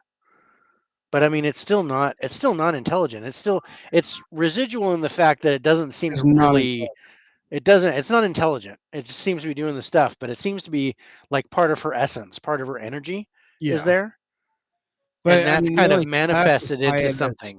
as yeah, but they really only classify it as residual and intelligent. Yeah. So on that But note, I would put I that would 3rd call it more residual. classification as non-intelligent. Yeah. It's not residual, it's not intelligent, Andy, it's just It's non-intelligent. something in between. Yeah. So, with cemetery number 1, how would you rate that on the haunted scale? Pretty good on the haunted scale. Um I'm hmm, we've got just the three The guys though. Well, but just the 2 in themselves Just being the able to two. grab you by the hand Yeah. and take you And then somewhere. and then the other one takes flowers and they're Yeah, asking you stuff. They're very interactive. very interactive. They're very intelligent, I think. I'd probably go with it like that 80 on the I'm haunted level. I'm kind of going 75. So let's go 70 to 80. 70 to 80. Okay, Yeah. danger level, again, I'm gonna start at 50 because if you can touch me, you can hurt Yeah. me. I'm I'm going 50 on the nose. 50 on the nose. I think what worries me, and it's if you actually believe in the curses. The Yeah. fact that she actually s- s- yells out a curse as she's walking the cemetery. Yeah. But is it the same curse or is it different curses? From what I was reading, it sounds like it's the same curse nightly. Yeah, see, that's almost residual to me. But could that attach to somebody? Could that curse actually be directed at somebody? Yeah, and That kind here's of the makes me Nicholas, wonder. like, who knows? Maybe I show up there and maybe that curse is part of my bloodline, and next thing I know, I'm fucking looking like the guy from Thinner. Jacob, It's an interesting approach. You know what I mean? Yeah, that's an interesting way of looking at it. So on there, I'm gonna give it a 70 Okay. because I'm worried about my own damn health. But I so you going 50 on the nose, Yeah. and I think what Yeah. I. also worries me is everybody goes along with Henry and Alphonse. Yeah. Nobody fights that interaction. Yeah. What happens if you tell them no? Right.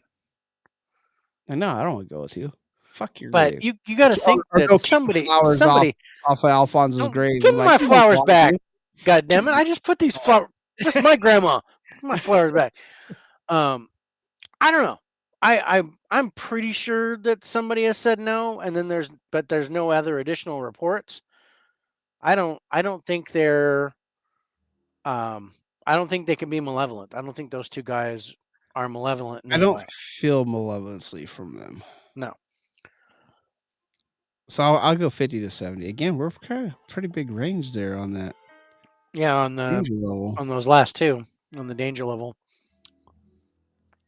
I I don't know. Marie Laveau worries me. She's always worried me though. It's crazy that I have the St. Louis Cemetery as number 2 on my list, Arid. and you have it as number 8 Mm-hmm. and 10 on terrifying.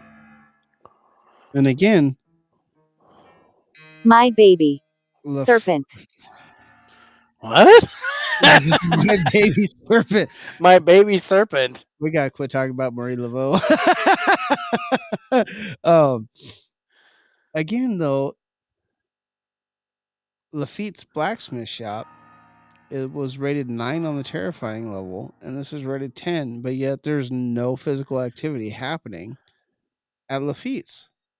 And there's physical activity happening.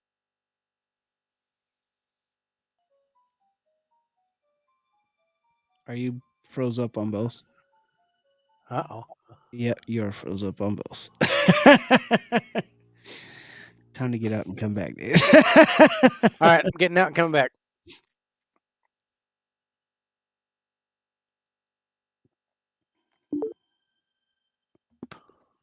Of course, I say we gotta quit talking about Marie Laveau and you get completely kicked.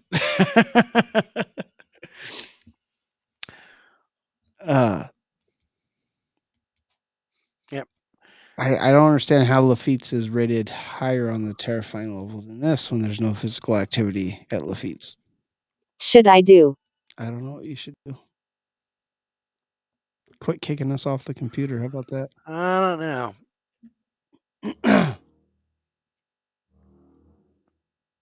Maybe. Well, it says, terrifying. Maybe it's just the impression because of Lafitte actually full apparition. Maybe that what scared him. I don't know. Oh, but I just find it interesting that I would put this higher than her than there, but I'd put the Old Absinthe House higher on the terrifying I'd scale. I'd put the Old Absinthe House higher than both of Yeah. these guys on the terrifying scale. So at number 7 on my list is the Gardet Lafitte Mansion, The Sultan's Palace. Sultan's Palace. Number 7 So, on the haunted, number 11 in your hearts, number 11 in the terrifying. the Sultan's Palace. Yep. So I have that as number 4 on my list. Ranks among the most unusual haunted houses in New Orleans. According You to say the most unusual, mine popular says lore, famous. yeah, back in the 1800s, a mysterious man with ties to the Sultan of Turkey came to the French Quarter and rented the mansion. He, as well as his harem of women and servants, moved in and lived a life of relative luxury. Throwing extravagant parties was a common occurrence at the mansion. One party ended on an extremely tragic note. Everyone at the party had been murdered. Restless. And guest list. Restless. Restless? Okay, I thought that said guest list. And I was like, what? Everybody on the guest list. Everyone at the party had been murdered, Warning. including the master of the property. He was found buried in the backyard. Paranormal activity at the location includes the screams of those that perished at the party, as well as the man some call the Sultan.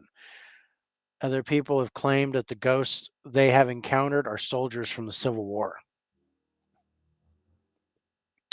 Really? Let's dig deeper. He was said to actually kidnap women and put him as part of his harem.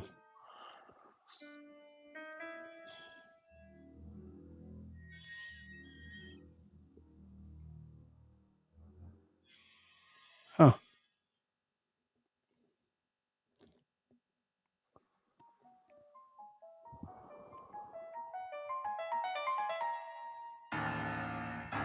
Dun, dun, dun.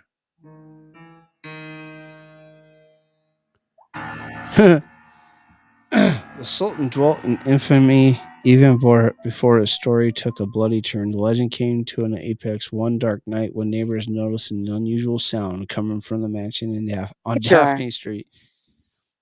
Torture. That's funny. That unusual sound was not that of delightful music and rowdy laughter. It was quite the opposite. It was an eerie silence. Was known to be rather rambunctious. A bunch said blood oozing from an upper floor. Soon the police were called in. As the legend tells it, they arrived at a rather gruesome scene. All the inhabitants, the women of the Sultan's harem, his servants, and even the Sultan himself had been murdered. Their dismal end had come to the most dramatic fashion. It seems their body parts were strewn here and there. So, however, had escaped such a bloody fate, and perhaps he had encountered a worse end. He had been buried alive, Alive. hand reaching from Decided. beneath the ground in the courtyard. A message had been left behind. This is what happens to traitors. Yep. Wow. The killer was never captured, and apparitions are said to wander the halls.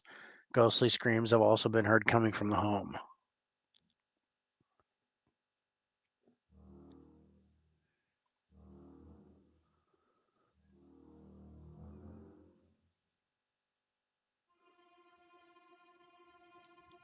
Wow.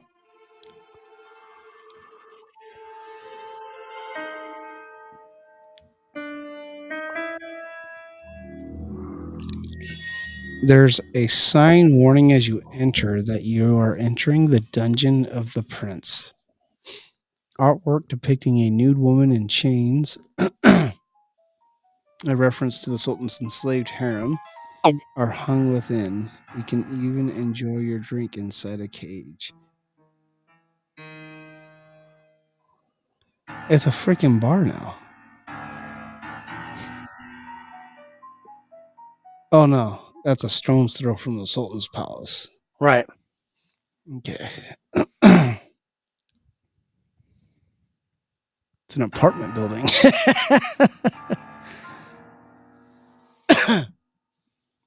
Residents claim that they have seen ghostly apparitions of the Sultan himself. First of all, they hear the grotesque sounds of body parts hitting floorboards by night. Jesus.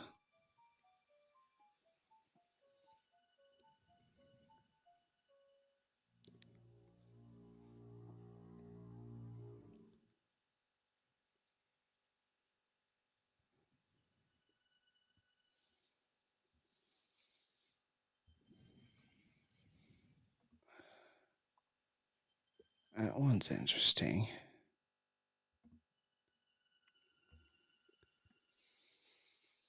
That's a that's a really good photo of Chef. the front. Have you seen the photo of the front entry Yeah. to the Sultans with the green Y- door? Yeah. That's a that's kind of cool looking actually. I was like, Right. that's It's awesome. pretty. It's pretty neat. It is. They've called it the most photographed house or Really? structure in New Orleans.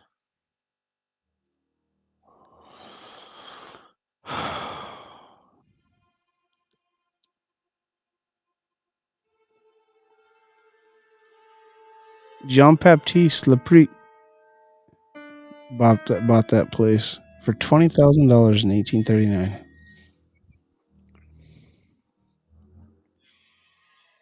Patent. I've got an awesome black and white picture at night of that building. It's neat.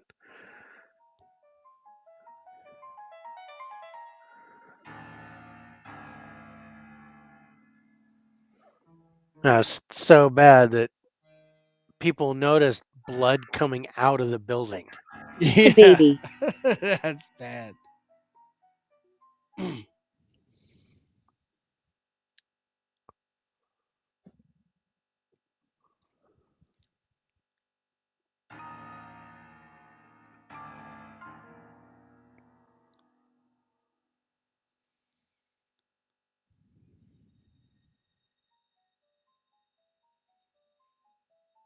Hmm. Huh. This is an interesting place. Yeah.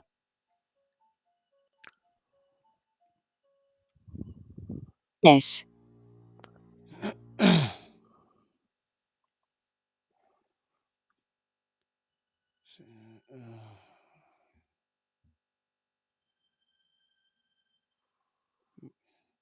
One man who moved into the first floor.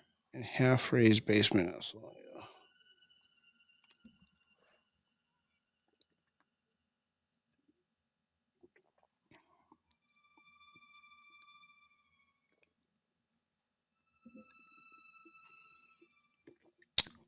Oh, That's priced at $2.65 million.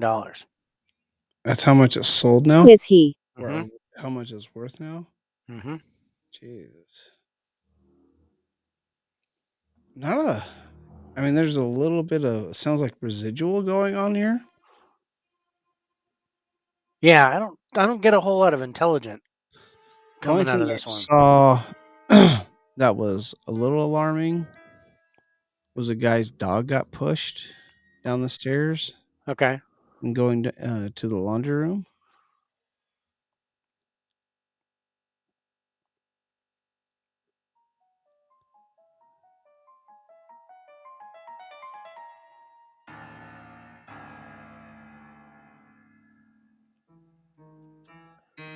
Don't push the dog. That just makes me mad. Yeah.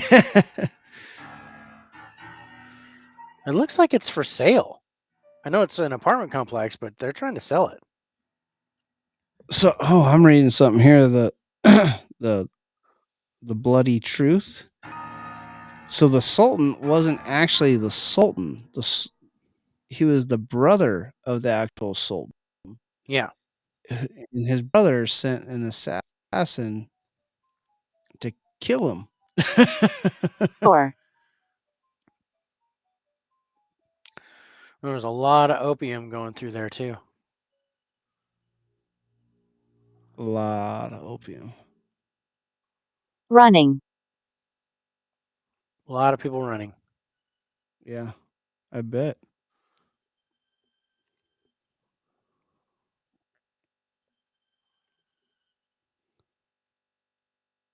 Oh yeah, he wasn't the Sultan. He was the Sultan's brother who escaped to New Orleans after stealing the Hot. real Sultan's women and possessions. Said the real Sultan hired assassins to kill his brother and everyone in the house. That explained the traitor comment. Mm-hmm.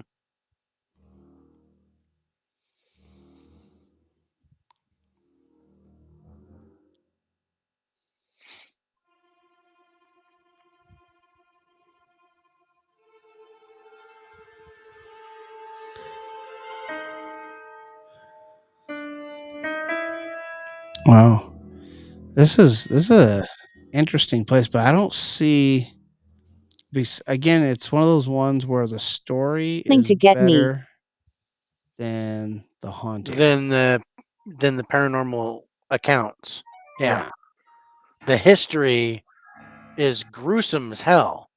And you'd think, oh my God, this place is just, it's got to be just, for lack of a better word, dripping with paranormal activity. It's Yeah. just, I would It's even say there might be something non-human here, yeah. but there's no reports of that. Mm-mm. All the reports that I'm seeing, aside from the dog, are A little residual. bit of residual. Yeah. Yeah, screams, Body parts hitting the floor. body sound of body parts hitting the floor. That's kind of gruesome. I don't know what a Oh, body is that part hitting the floor sounds like versus a summer sausage or something like that. But you might just sitting there talking. This is gonna cost me an arm and a leg, and all of a sudden, all of a sudden, flop. What kind of sound does that make? Does that make a eh, you know? It doesn't bounce. I mean, what the hell? It's not. I don't know what kind of sound that makes. I'm gonna have to like a. I'm gonna have to get a. I'm gonna have to get like a ham hock or something and drop it in the living room and see what that sounds like.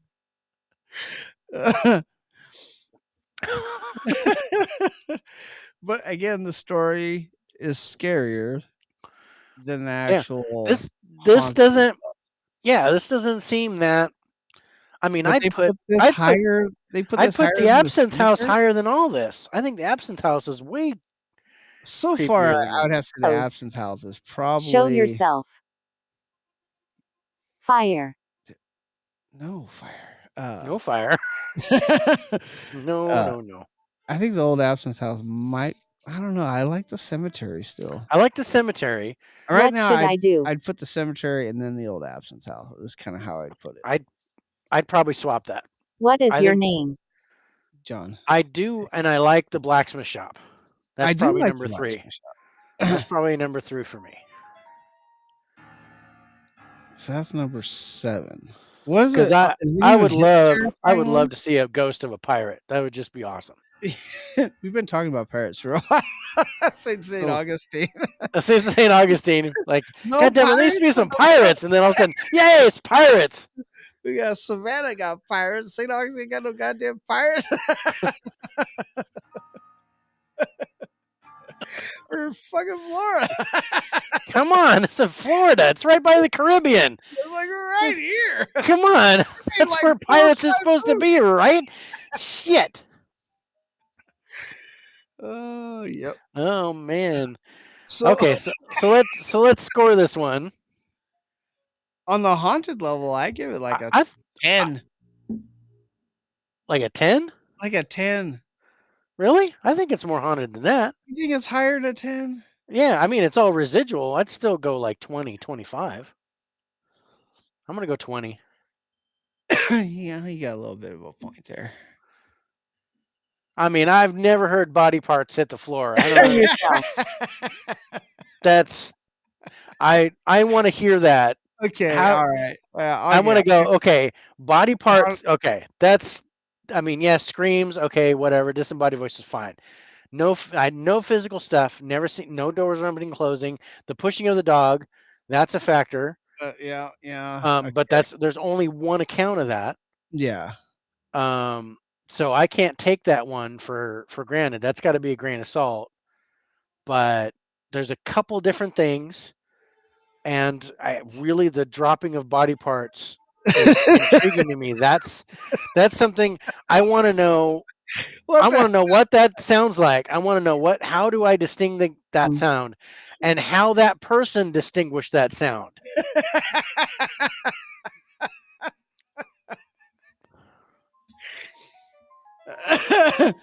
I'll go with 20. I want to know, but danger level, I don't think it's dangerous at all. I think it's a 0 on the danger It's level. a 0 on the danger level. I get no. I think the feeling that I would get being in there as an empath, I would like. I think that would be cool. I'd be sad, but I'd get definitely a feeling, an emotional impression imagine out of the that place. horrific. Just like, and Turkish assassins killing. It's like something out of Assassin's Creed or something. I think that's cool. I think, dude, you take my woman, you pretend to be my brother or whatever. No, not woman. Women. Women. You take one. you stole my harem. You pretend to be my brother. I'm killing you and the horse you rode in on. Everybody. One woman. He took all the women's. All the women's. Took the whole room. He's like, I can't decide which one. I can't decide which one I want to take, so y'all get in the boat. That's fucked up. The Sultan will never know. Y'all get in the boat. Oh, he knew. He found out. Oh, he found out. He sent all of his Assassin's Creed guys. Go kill that mother. Go kill that mother. Kill everybody in that house. All right. So what's number 6? Number 6 is The Beauregard. No. Not the Key's house. The Gemini House. The Gemini House. Yep. Jimani. Say that again. Jimani. The Gemini. Also used to be called the Upstairs Lounge. Restless. It's restless. The Gemini House. The Jumanji House. Sadly, it was not just a place for people to cut loose, as someone decided to set fire to the club on June 24th, 1973. The fire took the lives of 32 bar patrons. People who come to relax and knock back a few at Gemini Bar are said to sometimes feel or hear the presence of those that lost their lives in the fire. Patrons to the Gemini Bar calm the spirits, claim the spirits, send a message that they do not want to be forgotten. Oh, that place looks kind of cool. Yeah.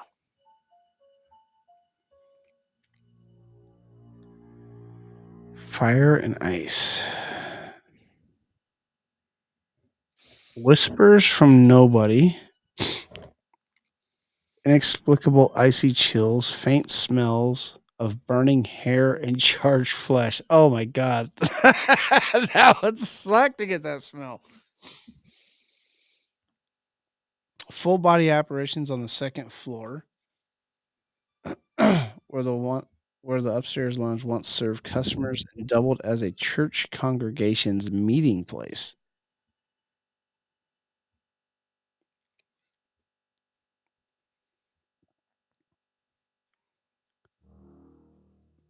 Heavy chains of the elevator rattling in the elevator shaft.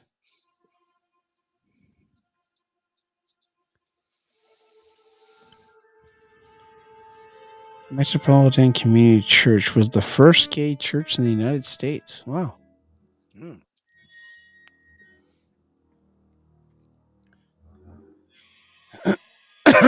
Yep, we're reading the same site. Free beer and dinner to some 125. Statue. Bless you. Is this the place they tried burning down because of the on Pride weekend? Let's see. Yeah, in 1973, the upstairs lounge was a gay bar located directly above the Gemini Bar. The location had also been used as meeting place for the Metropolitan Community Church, first gay church. That's what you were talking about. It was Yeah. late June, and Pride weekend was just wrapping up. The upstairs lounge celebrated the occasion by providing free beer and dinner to some 125 patrons. As the day was winding down and the beer ran out, that number began to dwindle down to 60, most members of the MCC as well. Just before 8 p.m., a buzzer sounded in the upstairs lounge. Thinking a taxi had arrived, bartender Buddy Rasmussen asked Luther Boggs to answer the door. Opening it, Boggs only found fire and the smell of lighter fluid. Oh Jesus, dude! The pastor Bill Larson tried, but became trapped when the window fell on his torso, stuck half in and half out the window. He Oh, burned to death yourself. in full view of onlookers. Yeah. Outside. Wow. Yeah, 29 people died on site. 3 more succumbed to injuries later. Police charged Roger Nunez, a lounge regular with a history of mental health issues, but that lead dried up when he took his own life in 1974. Wow.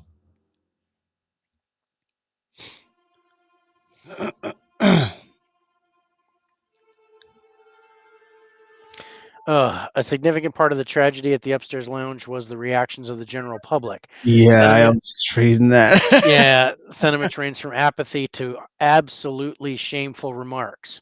And I'm not going to read the remarks, but pretty nasty stuff. Some of the bodies remain unclaimed. Their Wow. family is too ashamed to admit Yeah. having a gay son.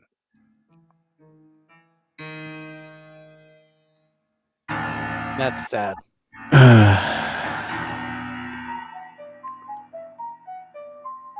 Hey, Ghost Hunters was there Protect. in 2012. Yep. They've heard some strange Children. noises Children, and some nice. EVPs, hmm but couldn't establish solid contact. Large temperatures variations have been felt on numerous occasions. I would hate. I hate the smell of burning hair. Dude, right? I mean, to have the smell of burning hair and flesh just and waft through charred your flesh. nose, waft through your But nose while you're trying to a have a drink. full-bodied apparition on the second floor. Interesting. Yeah, that. Eating.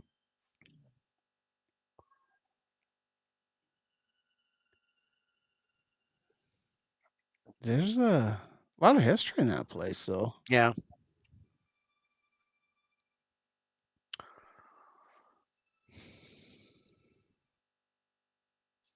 Dude, that's just horrible, though. That fire.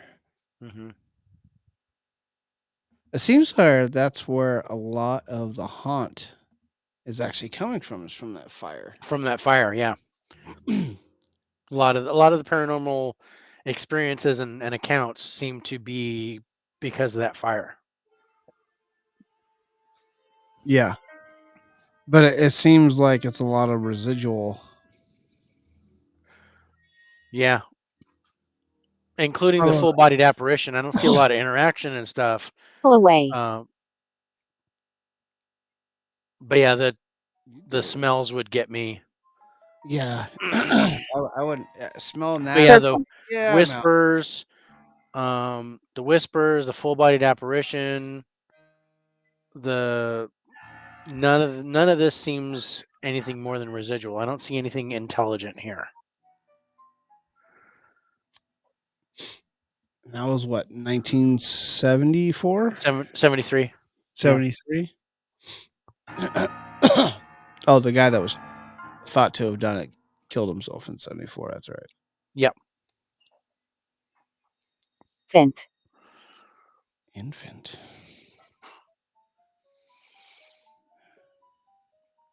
Yeah, I would. A full bodied apparition, though. That's interesting. Yep. Upstairs. And that's where the actual church was. I wonder if that could be of the pastor that died. Coffin. That would suck seeing that happen too. Get stuck halfway in and out of a window and burned to death while everybody watched. Dude. Mhm. Keith.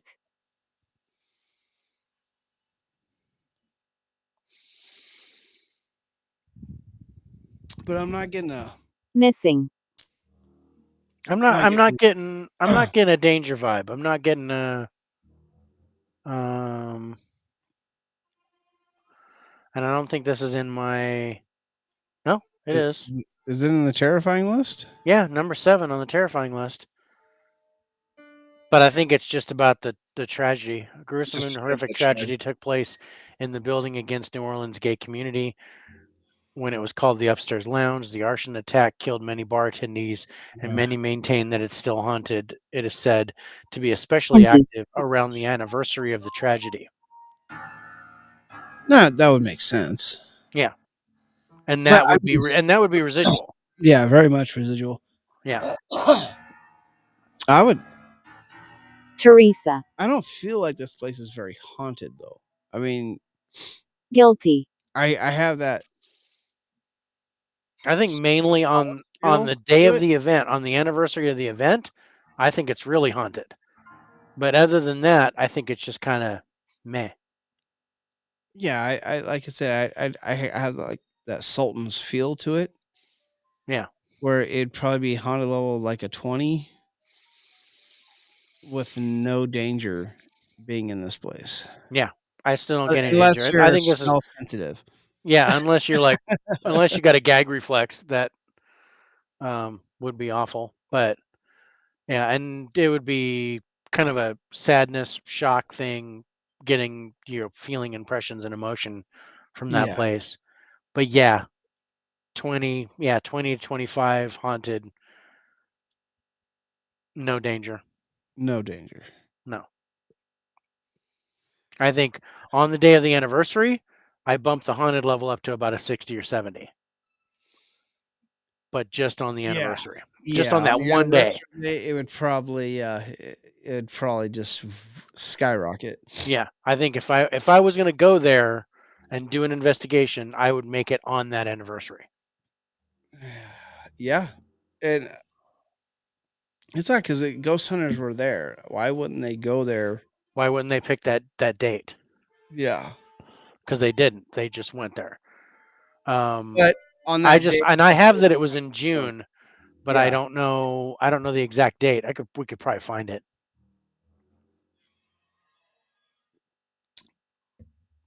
But then again, they might be doing something special on that day. You know, they might have like a celebration or something. Yeah. That seems weird. I mean, sounds weird saying celebration, but that's what I call them. You celebrate the lives, you don't mourn the deaths. Right. um, yeah, sad story, but haunted. Haunted, except on the day. Yeah, Danger, no. I even on the day of the anniversary, I don't think there's any I don't know. danger. Yeah, I just think you're just going to get a lot of activity yeah. from What's number 5 on your list? Number 5 What should I do? I don't know. is the Beauregard Keys house. Oh, Beauregard hit number 5. Let's see, Yep. where do I have it? 1, 2, 3. I have it at number 5 on my list too. Show Hey, yourself. we match one. Finally.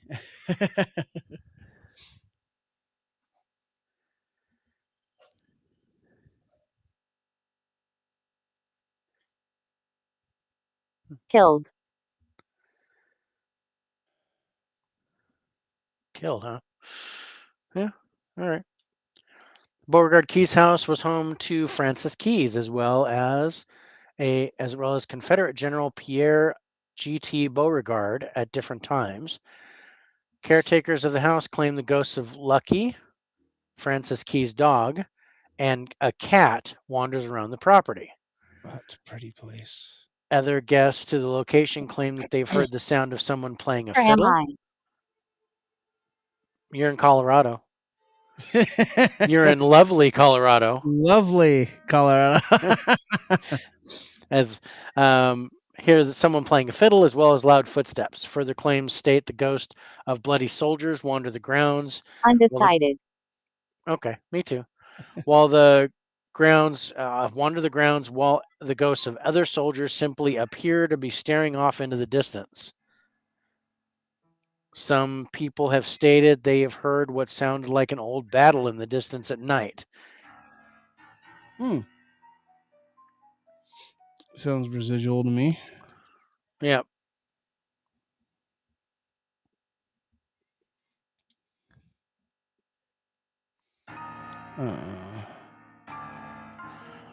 Bum, bum, bum.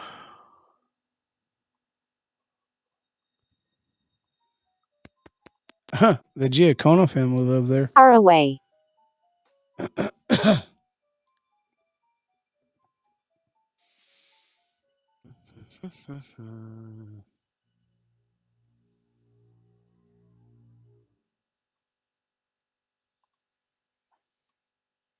I'm close. Okay. Huh. What should I do?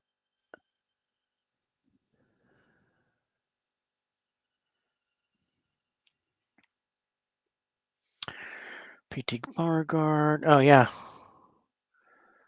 Giacono family. Wow. Let's see. Issued an invitation. Pietro This yours. Giacono, the patriarch of the family, issued an invitation to 4 of the members of the mob, but it was also he and his son that issued their death. In the middle of the dinner, the Giaconos stood, grabbing their pistols and opening fire. 3 of the Black Hand dropped to the floor, lifeless, while the 4th was gravely injured.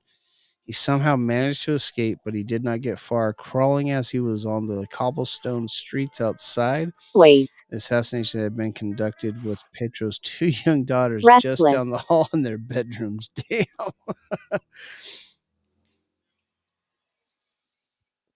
Despite their rather obvious connections to the mob, the charges against the Giaconos for murder was dropped in 1910. They shot kill 4 dudes. Like, charges dropped.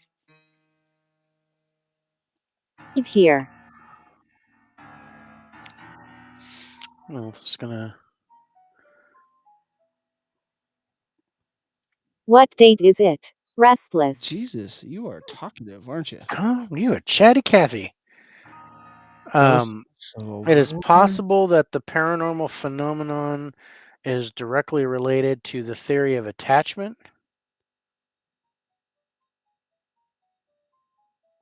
Huh. Are they perhaps the dead and wounded soldiers from the Battle of Bull Run or Battle of Shiloh, the bloodiest battle of them all? According to Tim Nealon, paranormal investigator and founder of Ghost City Tours, paranormal attachments can occur when a person's spirit after death latches onto an object or a living person that was by the scene of their own death.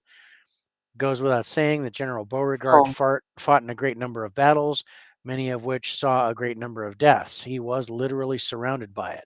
It's possible that one of Beauregard's possessions, brought back with him to the house, then became an attached object for spirits of a few of the men who died around him during the battle. If the theory is correct, it would surely explain most of the hauntings occurring at the Beauregard Keys house. After all, Beauregard's spirit is still reported to be seen at the museum as well. Francis Keyes once wrote that Beauregard's ghost pokes around at night looking for his boots. It seems they buried the poor man in his stocking feet, and being a meticulous dresser, especially in uniform, he can't rest until he finds them. Wow. Huh. Paul Morphy Yeah, I was gonna say he's the one. lived there. He lived Yeah, there. he's the one that went mad and went down, running down the street naked with an axe. Right. I was just gonna bring that up Yeah. that he actually used to live here. You know, the King of France actually declared that house built on religious land. Hmm.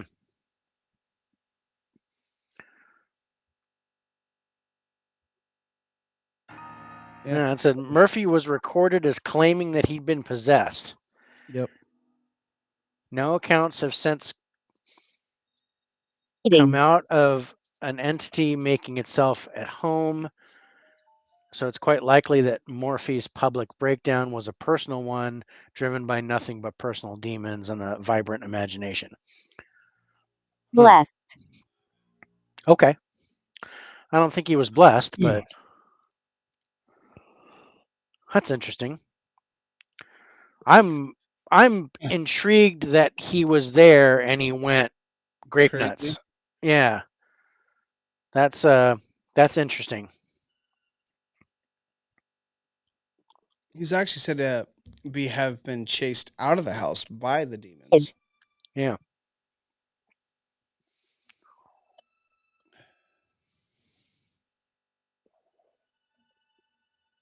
Nobody's sane has ever been that good at chess. Sorry.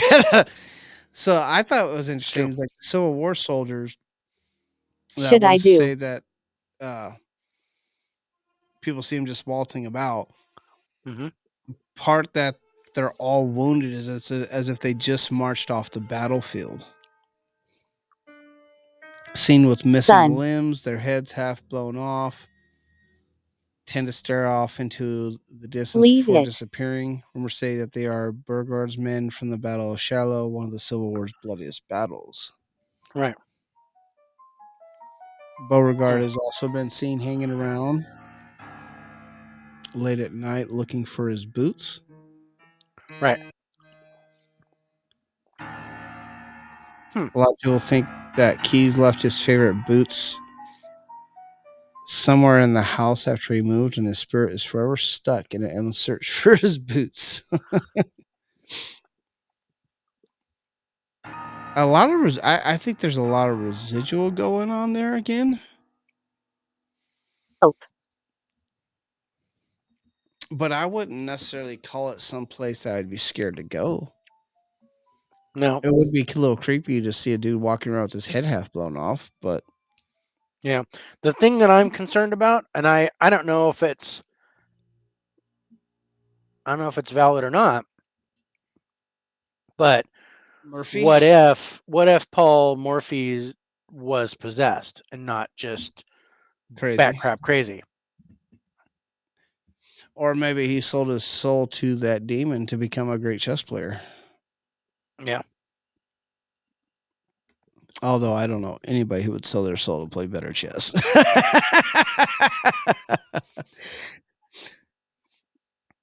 Ever. I mean, that's Yeah, that wouldn't be my pick for, I can be anything I want. I'm going to be a chess grandmaster. Okay, so you have 5 more bucks than you did when you came in, yeah. right? I was like, There's not much money in that for you, dude. I yeah, mean, there probably is somewhere in certain circles you can make some money, but maybe in Russia. maybe definitely in Russia.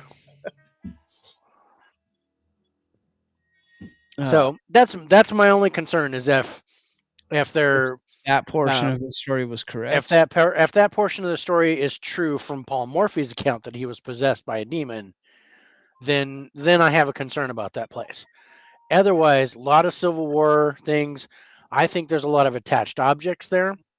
And that's the thing is like when people talk about that place, they don't talk about Morphy at all. No. They only talk about the Civil War troops that they see and Beauregard himself Hmm. looking for his boots, which again, residual. Right. I don't get. I mean, is the place haunted? I get a sense that it's haunted. Yeah. I just don't get a sense that it's not haunted intellectually. It's not haunted by a non-human entity. Yeah, you have the crazy chess player ran around the street naked, saying that he was chased out of his house by demons, but you would have thought throughout the times of people going there that they would experience some sort of negative activity there other than the residual haunts. Or someone would see something. Yeah, something. There's something else be going on besides seeing that. Hmm. But that claim is the only time you ever hear about it. Right. And we're back to the dog that got pushed. Yeah. So yeah, I think the potential is that could take the danger level way up, but because there's only the one account, I can't. Low. Yeah, that I'm gonna it probably. I'm not gonna make it a 0 on the danger scale. Is I'm this gonna yours? I'm gonna put I'm gonna put a little bit of a danger level on it, but just for but the not a whole unknown lot. factor. Yeah, just for the unknown So factor. so on the haunted scale, I would I probably think it's pretty I don't on know. it.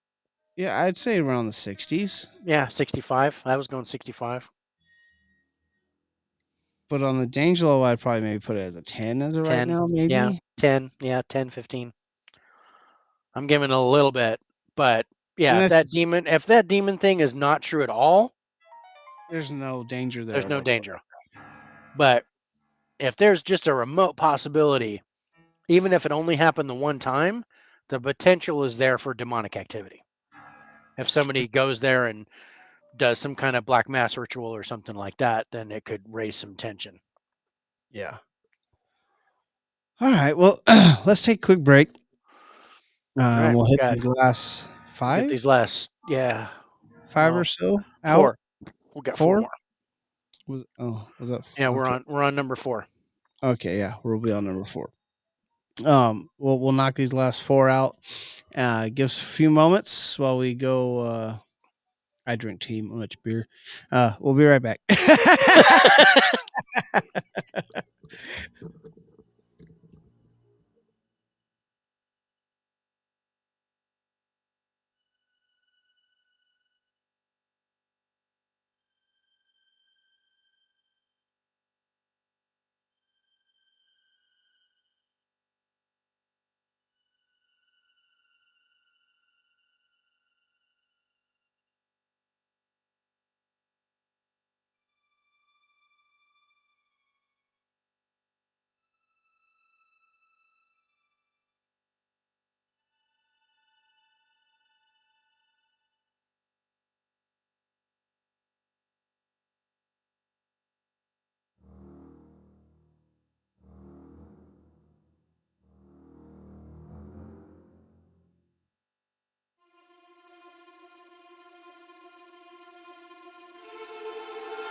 close. Please. Crazy.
Ding.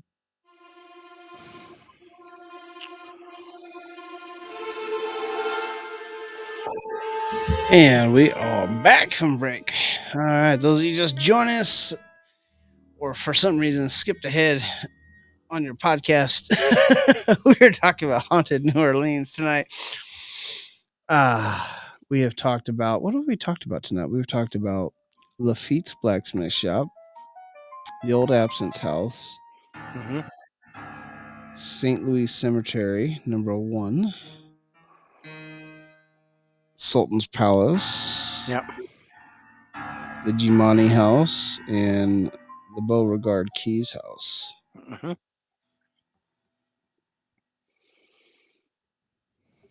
Yeah, that's 6 of them. Holy shit. See, we caught up pretty well. Yeah. Okay, I only have 2 more on my list, so I'm kind of interested in what the other 2 are, considering I haven't seen Marie Laveau's house at all on French Street. French Street? French. I don't remember. I don't remember where it's at. So what do you have I don't as think number 4? Marie Laveau's house is on my list. Huh. So number It's 4 so on my scary nobody goes yeah, there. Not fucking with the voodoo queen. She lived on an island. right.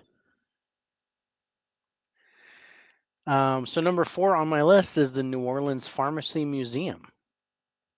New Orleans Pharmacy Museum. That is interesting that that would be even on the list. Right? I mean, am I wrong? Mm-hmm. Yeah, it's interesting. I definitely want to touch base on the ones that are With on, me. because there's a couple of places Is that the one where? Huh. You ever notice museum is spelled the same way backwards and forwards? Almost.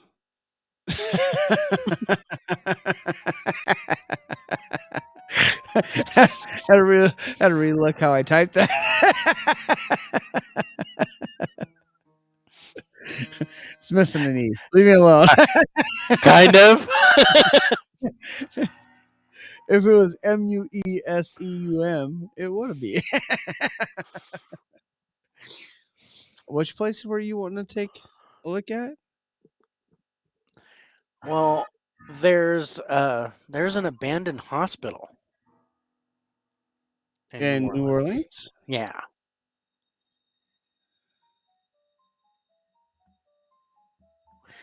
So Psychic. this is the Charity Hospital Is at it Charity Hospital? 1544 Tulane Avenue, and it's been abandoned ever since Katrina. But it Oh, was known to be haunted well before that.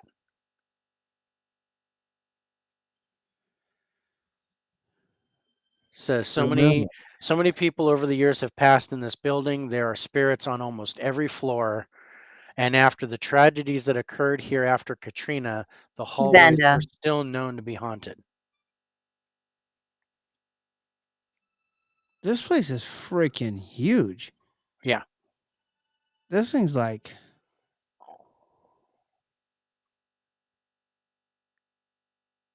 what, 13 stories tall?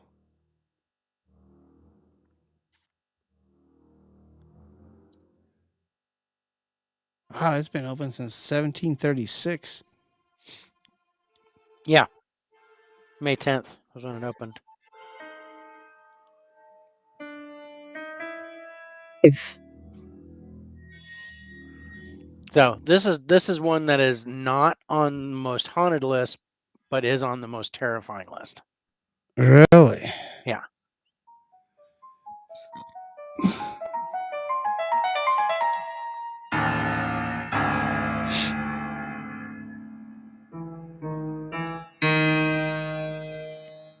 Yeah, there's Katrina. The ghosts of the poorest of the poor patients, Sister Stanislaus, who greeted presidents and dealt with a gunman, and even founder Jean Louis have known to still haunt the halls of Charity Hospital. Yeah, that's the guy that built it. Yeah. Um, Charity Hospital made news around the world just a few days before the Christmas of 2015, igniting the internet ablaze for the first time since Katrina. when it To caught on s- fire, or yeah, when the Christmas tree. to set the scene, the abandoned hospital was completely dark as usual. Well, at first glance. However, upon a closer look, centered in the heart of the building, a single window out of hundreds of rooms was lit. With a Christmas tree. Yeah. I have actually a photo of it sitting right in Yeah. front of me right now. I have a This photo of it too. Christmas tree, while the rest of the building is dark. And it only, wow. Pain. Picture was taken and posted on social media, sparked a ton of controversy. Many people are talking that paranormal activity was occurring in the area. It is believed that the spirits on the site are those that died in the hospital. It is believed that they are trying Greetings. to. Did you hear how that just said that? That was like greetings. It's all great tangs. Greetings. How are Sounded you like today? the mother from Schitt's Creek. Why did it say it like that? Pardoned. It- See? See, Pardon. it. I have someone English here.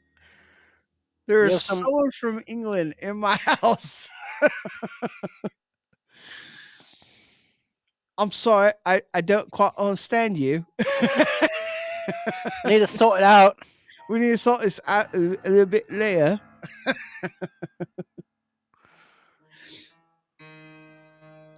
So the police have dubbed that down to be a break-in, but a lot of people refuse to believe the break-in story because the numerous deaths at the hospital. They believe that there were believe that where there is death, there's paranormal activity, especially with that many deaths happening. If you take a stroll at night during the holidays, you may just end up seeing a light or two on in the hospital. Find out for yourself if it was photoshopped. I don't know. It is. I wouldn't think that was photoshopped. No, it doesn't look photoshopped to me. I just don't know if there's electricity going to the building anymore. Is another because how Oh, high? Look, that's what 1, 2, 3, 4, 5, 6, 7, that's 8, like 9. That's on the 10th that's like floor. I was like that's like 10 stories up. Yeah. You know how many extension cords that would Yes. take? Shit. Yeah. Um. But yeah, I'm looking at this one site because it talked about the hospital, and there are 3 abandoned locations in New Orleans from Katrina, and they're all haunted. Um, What are the other ones? Jazzland, Six Flags, New Orleans, Yeah, I heard about that one. I don't know why we didn't talk about that one during and our our freak. haunted amusement parks. Why did we not mention this? I think we talked about it a little bit like We before the talked about it a show, little bit. like Yeah, when we were deciding, but we for some reason we went away from it. yeah, I don't care. We got Yukiko out of that one. yeah. That was great. The Lindy Boggs Medical Center is another one. Is the second one, and then Charity Hospital is the third. Hmm. So I want to take a look at these other 2 places, but um, so yeah, coming in at number 4 on my list was the New Orleans Pharmacy Museum. Let's see if I can get some more information about that. The first fully licensed pharmacist was Louis Joseph Dufilo Jr. in 1816. And he opened a pharmacy. His pharmacy sold a variety of medicines and voodoo potions. As the years passed, he quit the business and sold it to Dr. Dupas. Stories about Dr. Dupas claim that he liked to do an assortment of experiments on pregnant slaves that were around. The extent of his evil ways remains a mystery. What is not a mystery is the unusual collection of items housed in the museum, along with E. standard medicine bottles and the like, are things such as bone saws, which make a person want to Satanic. cringe. Really? It said Did I just believe say? and then satanic.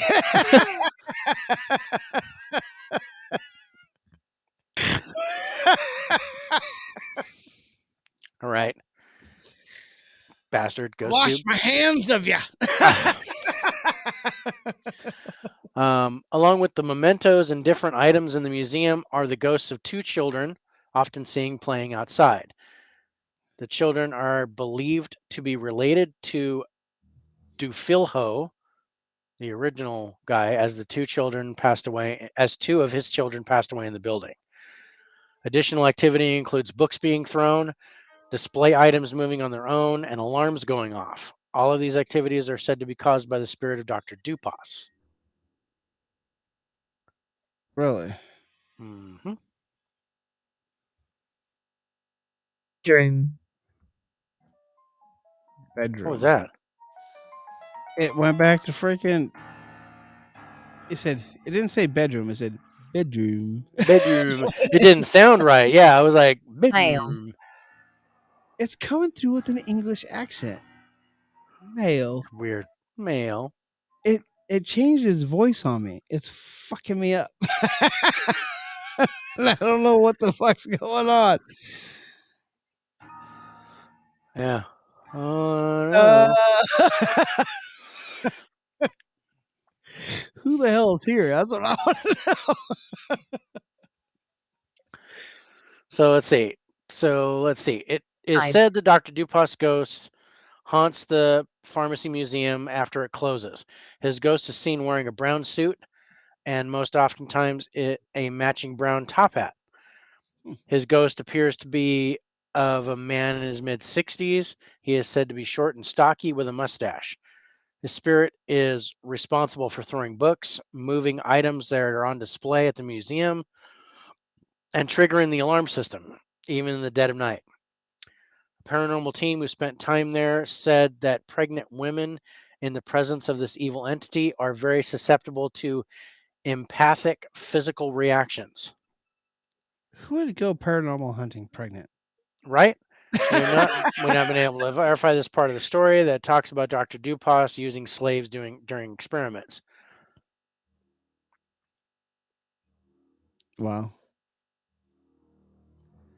That's an interesting location. Hmm. Zed. It has changed how it's talking to me.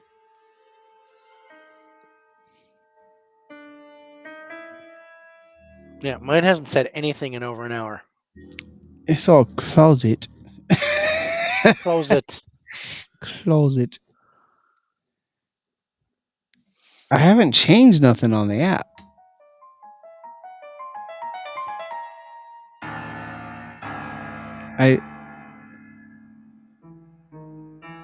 I don't understand.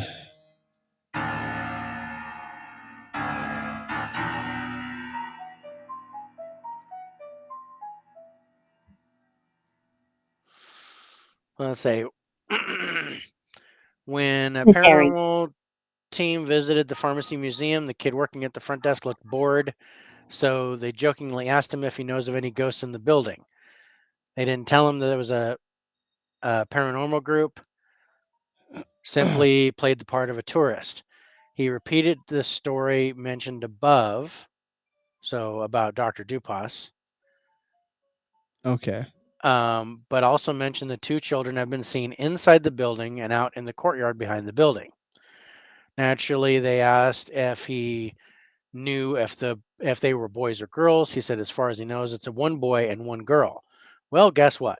Look at the dates above for Louis DeFilho's children. Both Daphne and Remus would have died during the time the family lived in the location. Oh, So,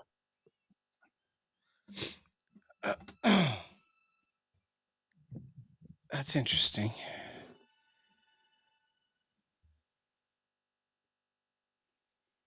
Huh. So, hmm. I don't know. Something about a haunted pharmacy just kind of throws me off. It's like, Ooh, here would comes you the cotton balls. like Ooh. cotton? Are you suffering from the flu? Do you have a cold? Do I sense a sniffle? NyQuil can be found in aisle 3.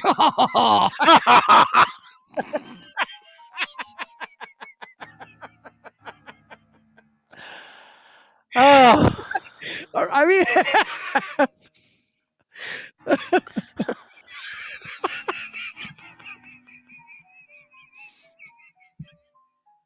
I mean, am I wrong? do you have your CVS card?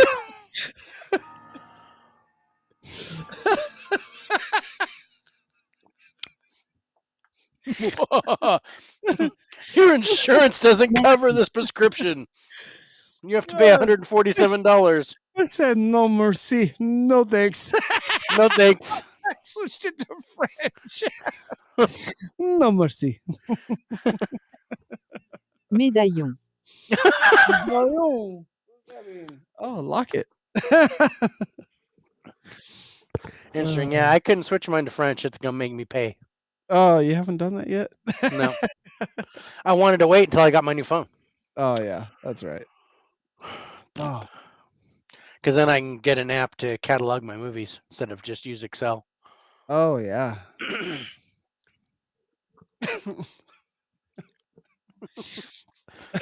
I'm sorry.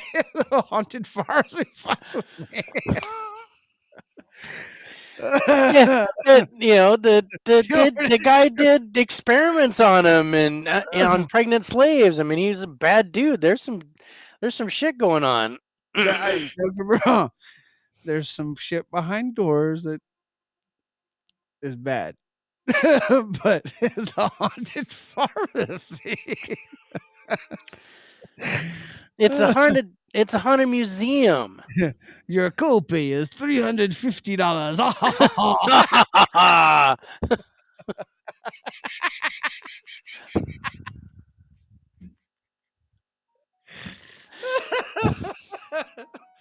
Oh, never mind. You have good RX. Yeah, good RX, $8.50. $8.50.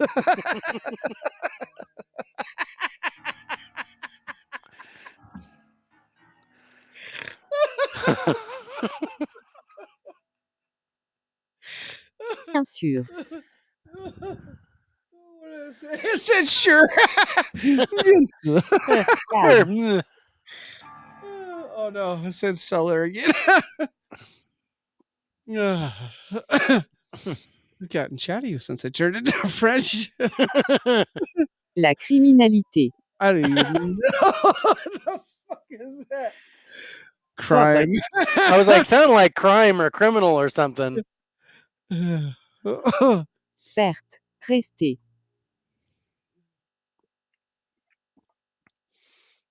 Said something before. It said stay.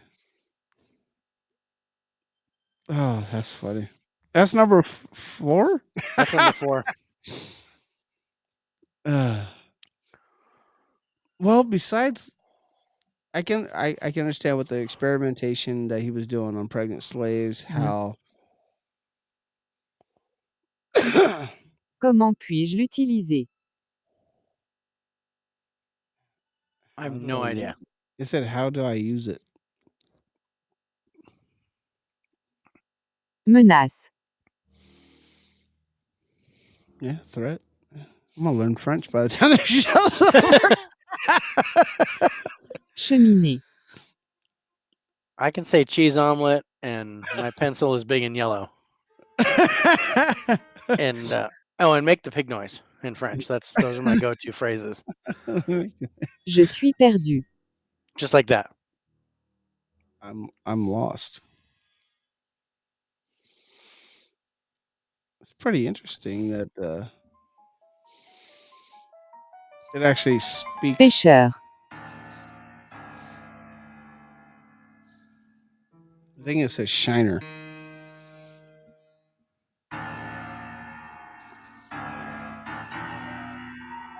It's pretty interesting that it actually speaks in French, though, isn't it? I mean,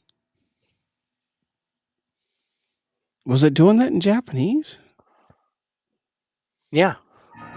Which is why you get the Japanese characters with the English But was translation, it actually speaking except in for the Japanese? names.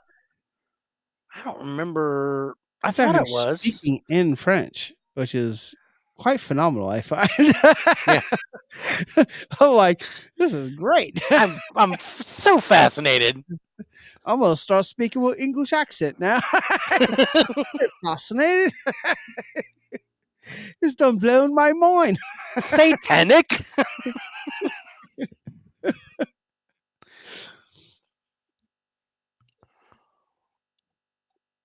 Je m'appelle Jean, and we David. I know a little bit.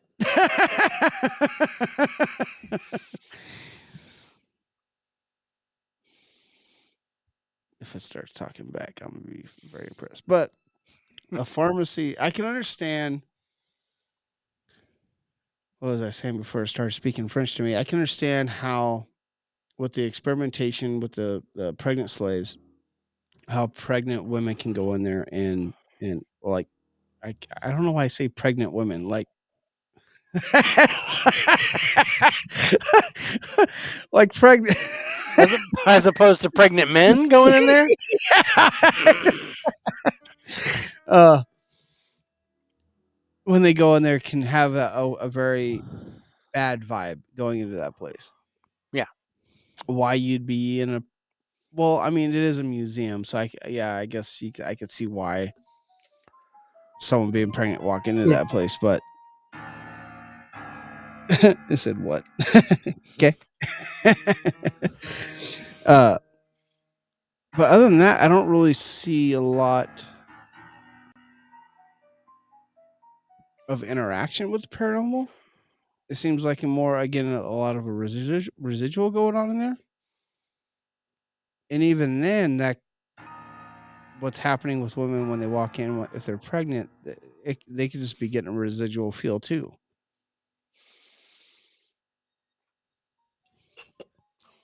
like empaths. What do you think? Am I wrong in that? Cher. Sinner. Interesting. Kill. I, Kill. I don't know, the things that are interesting because the the spirit, they report throwing books, moving items, triggering the alarm system. So there's actually physical activity going on. Would you consider that um like how I considered the old absinthe house with being a more a poltergeist activity than an intelligent haunt? Yeah. And see, I would consider this more of a poltergeist activity Than what you thought at old than, absinthe? yeah. Or was that Blacksmith shop? No, it's the old absinthe house Oh, where was they that move the chairs when they move the around chairs and and the bottles and stuff? Because that part of the seems like it's party. residual to me. It's part of the party. But this one is like throwing books. It's not like moving stuff. It's like throw the books, turn on the alarm system, and if it's residual, they wouldn't have known anything about the alarm system. So that's making me think that's poltergeist activity. Okay, so I don't remember hearing you say anybody being attacked there though. No, just uh physical reactions to pregnant women. That's the only Yeah. thing. That's the only people that seem to be affected at all.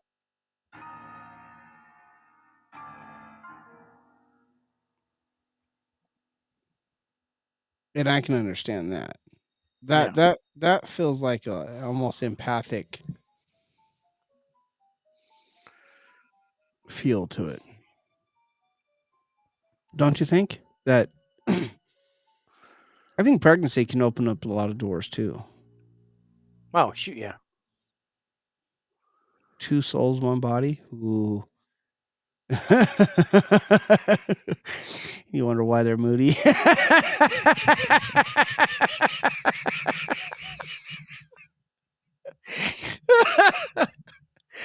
Oh, sorry. Uh,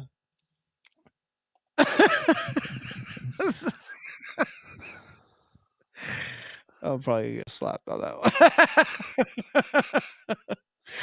one. uh, okay, so Aw. I think I still see you Millet. move. Yeah. Oh, evidently they got bored. So Bored. Okay, well let's score this one so we can move on. okay. I have a good haunted feeling on this one. I'd probably put this in like the 75 range for haunted. Okay. Yeah, I was gonna go 60, 65. So I'll say 65, 75. yeah. Danger level, I'm gonna start it at 50. If you can touch objects, you Yeah. can touch me. You can touch your objects. I'm not gonna go 50. I'm gonna drop a little bit below that. Um, because I think the only danger is to pregnant women. I can sense that. I get more of an empathic feeling for the pregnant woman. Yeah. Problem with poltergeist activity though, it's so for me, I It could think just it's be so unpredictable. Yeah, it could just be random. A book could just fly at you. But it might not be directed at you. Yeah, like so you might not be throwing something so at you, but you can walk by with a book goes, "Achoo!" yeah. Whack. Oh, Jesus. Well, whack-a-mole. I would still put it around 55 Okay. is Yeah, kind of yeah, where I I'm put thinking it. 55. What were you thinking before that with the pregnant woman, like in the 40 range? Yeah, I was going 40, 45. Yeah, poltergeist activity, and it probably has a lot to do with me watching Poltergeist as a kid. has always intrigued me, and Mhm. it's always worrisome for me because the sporadic behavior, the untamed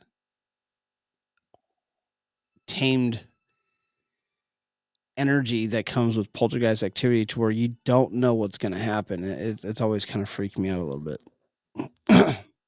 At least when I'm dealing with an actual entity, I can deal with the actual entity. Whereas poltergeist is just this freaking chaotic energy. Yeah. I don't know.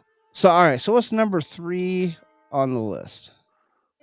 Number 3 is the Laurie Mansion. They put Laurie Mansion as number 3? Yep. That is crazy. So this okay. So the Laurie Mansion is. I would have thought we would be talking the Pavilion Hotel before this.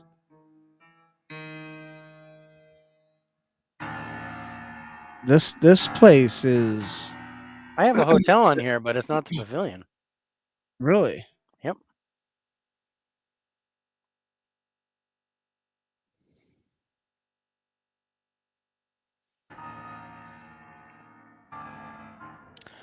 And Laurie Mansion is also number 4 on the terrifying list. So 3 and 4, huh? Yeah. Yep. Okay. So the crazy thing about the Laurie Mansion is the doctor and his wife. And they say it was the wife that actually Delphine LaLaurie. Hmm. Delphine Delphine. is the one that did all the torturing, but I'm hard pressed to believe it was just her. um, and but Nicolas Cage owned that place for a short time. Yep. I thought that was interesting, but they believe Non. it's the former slave.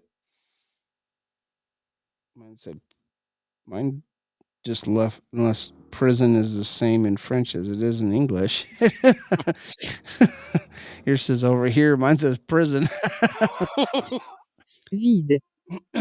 Vide. And it says empty. um Est-ce so que cela est à toi? holy shit. Something about 3. No, it says, is this yours? Est-ce que cela est à toi? Toi, not Oh, toi. not toi, toi. It's toi, not toi. Well, now you're just fucking with me.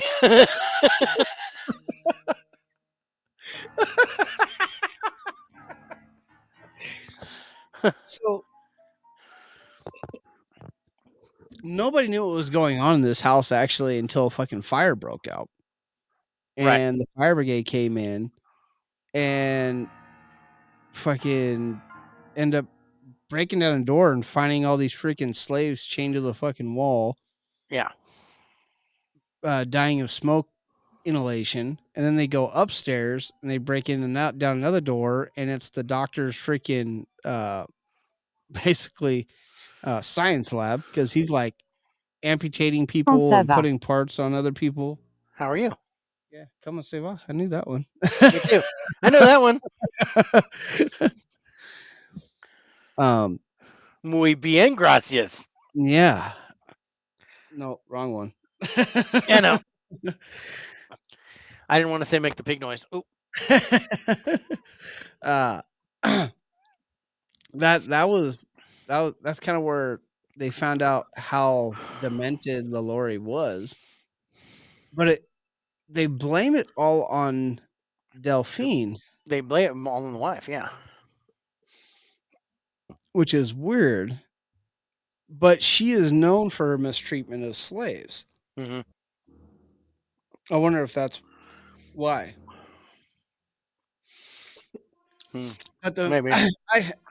the most interesting story though is that I mean, yeah, don't get me wrong, that's a very interesting story. But I think the most interesting story Lu. was back in like 1894. Yeah, I'm gonna start. I'm gonna tell the story. Uh, is in 1894, this place turned into apartments, and a tenant that lived there was actually brutally murdered in his room. Hmm. So, so they found his belongings all ransacked as someone had gone through them. Police thought it was just a robbery, but nothing of value was actually taken. Like if you're gonna take something, they would take something. Hmm. But just like a week before that, the guy's friend, um, he was when they were talking together, said that the guy that died was complaining that there was a demon in his house, and the demon told him that it was not going to rest until he had killed him. And then a week later, they find this dude ends up dead, and his house is just freaking destroyed. I thought that was a really interesting story. Hmm. And then it became a school for girls Right.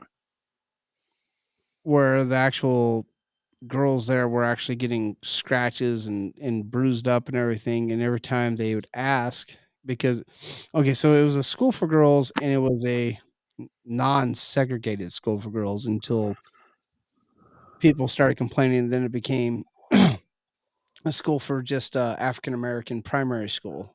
Yeah. And after it became an African American primary school is when all this shit started happening, where scratches and bruises and it started showing up on all these little girls.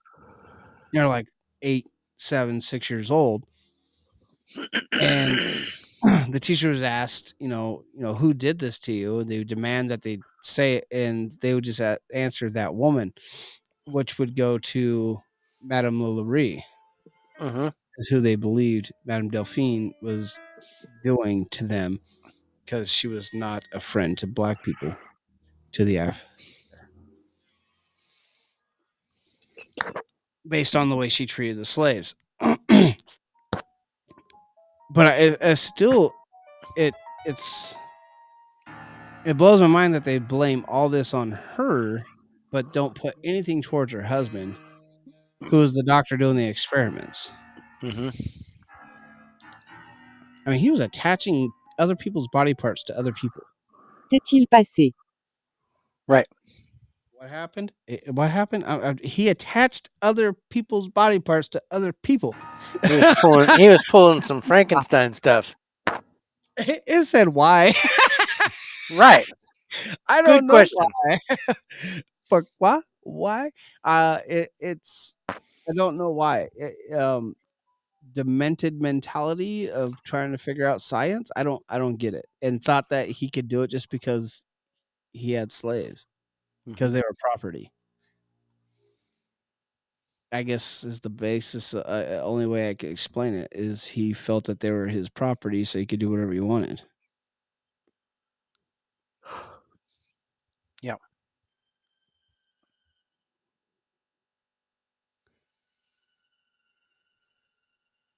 Oh, it's like one of the most visited places in New Orleans.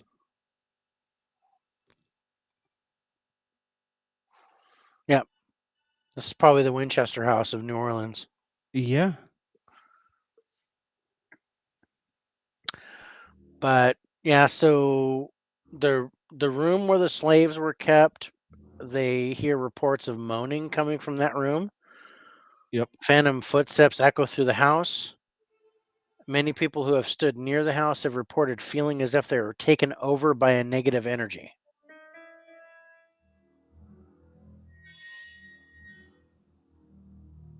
Wow, they actually so when that fire broke out and they found what happened to the slaves, Bras. Hmm. um they did nothing. Like the sheriff never came. They all thought the sheriff would come and arrest Delphine, but he never even showed up. And when that happened, like a mob literally freaking destroyed the house. Mm.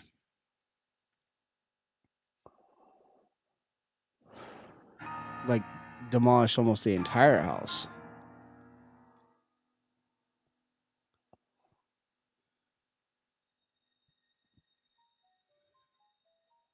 Madame Laurie was reviled as a monster, a demon in the shape of a woman, and Furia self escaped from hell.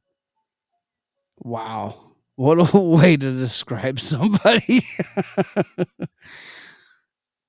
I mean, it was a national publication. Et That ton one nom? is Je m'appelle Jean. Oui, Dave. Dave. Dude, this place looks phenomenal, though. Yeah.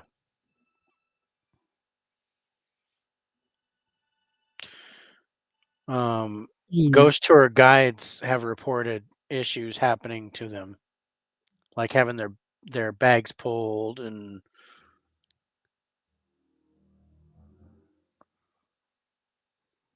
Yeah, when no one was there during the tours themselves. yeah, street lamps flickering on that have been out for weeks. Uh, yeah, they mentioned a girl. Wasn't it that from a girl's name too? Every time they mention this girl's name, I see the name Leah or Leah. Leia. Comment vous sentez-vous? Yeah, but the minute she said the name Leah, the lamps flickered on. Everybody in the group paused, a few yelping in delight. The guide went on with the show. When she said the name Leah again, the lamps blew out and the light was gone. Hmm.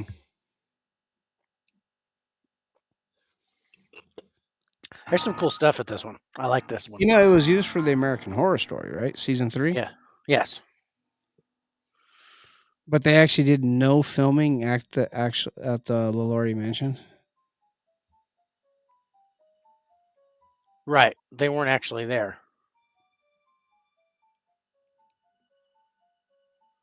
Louise Laurie, that was his name, Louis Laurie, the doctor. Hmm.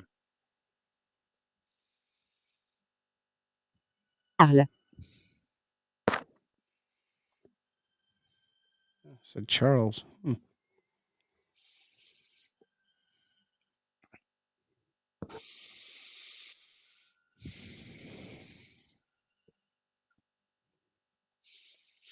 Oh, the fire started by one of the Me cooks. cache. Gardien. By one of the cooks, one of those slaves who had chained herself to the stove and started the fire because she wanted to commit suicide because Delphine kept her chained up all day. Dude, she was not a nice person. No.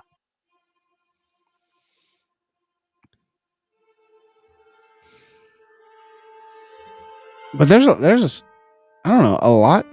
Would you say how much would you say there's a lot happening at that place? Yeah, I think so. Pauline. Caroline. Sweet Caroline. Ba-ba-da.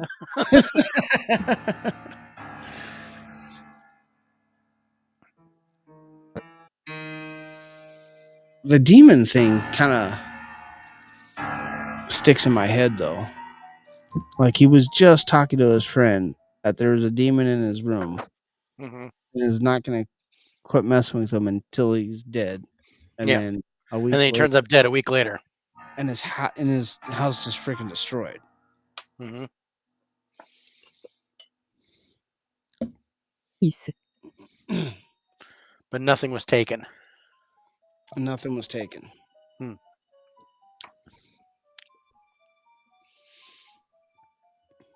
Yeah, this is what I think. This is as bad as what I wanted the Sultan's mansion to be. Yeah, right. You know, not This is just what I story. wanted. I I can see a non-human entity or a demon being at this place. And who says it wasn't there before Oh, yeah, Delphine got there and her husband, yeah, Luis? yeah. Who to say they weren't corrupted by this demon? And well, I mean, she already had a negative impression of slaves anyway. Yeah. So to just step up and start, letting the good doctor experiment on him, and she That's was crazy. torturing him and stuff, and all the just torture and death. Negativity in this place Yeah, could yeah, could definitely feed bring, yeah, something in definitely his feed body. something. Qu'est-il passé? Yeah, Préjudice. this is a good one. Right? This is I this like is this this is one. this is my favorite so far. This place has Aside from the charity hospital, I actually think that one would be nice. That would be a good haunted place to visit.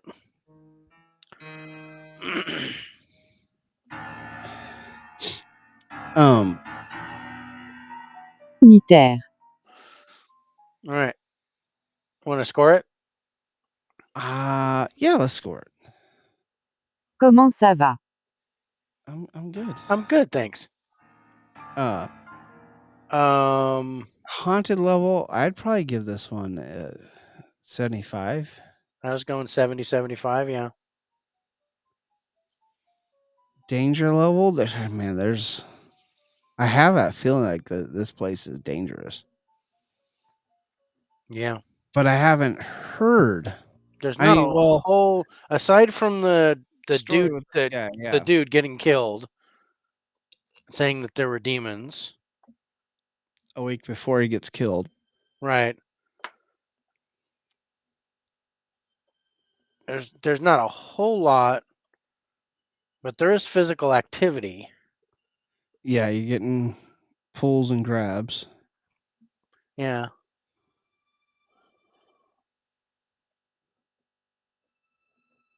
Étang. Yeah. It didn't even I think I'm gonna go. I think I'm gonna go 65. 65 on Also the for danger the level. danger level, 60, 65. I think I'm matching I was matching my haunted level. I was thinking that myself. It was around 65. Yeah. It didn't even. It said Gaeton. I don't know what Gaeton means, and it didn't translate it for me.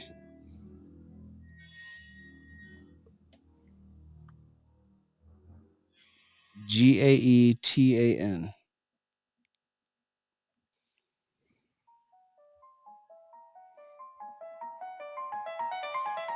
Are you looking it up?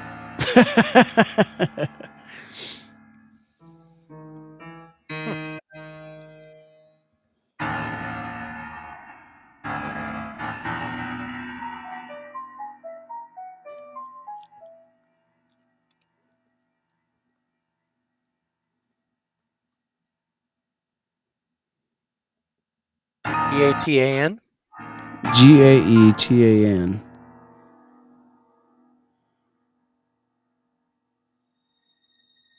It's a name. Yeah, it's a name. Evidently, we have Gaeton with us. Well, bienvenue, Gaeton.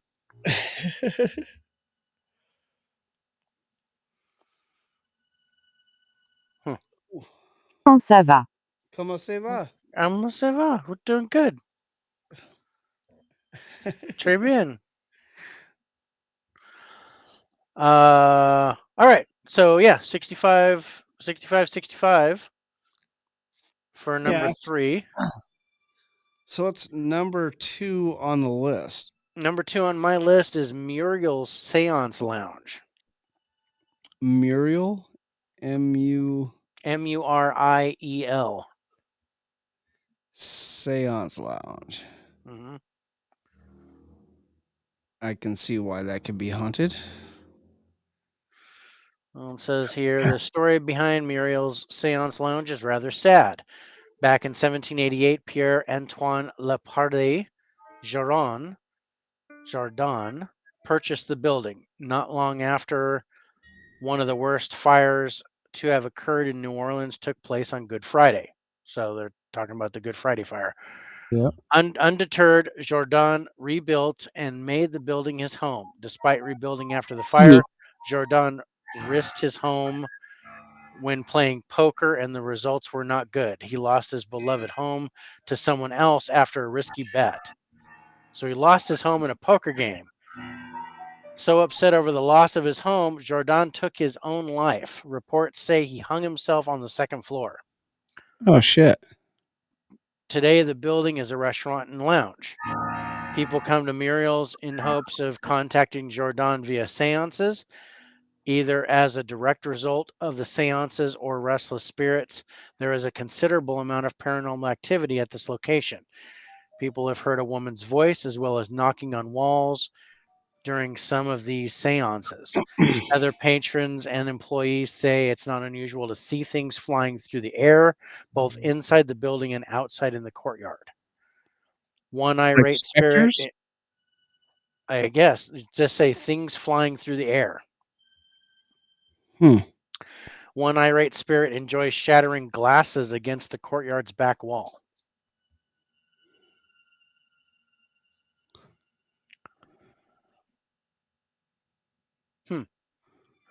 Let's see. One of the most common questions ghost guides get asked is, why do some people become ghosts and others don't?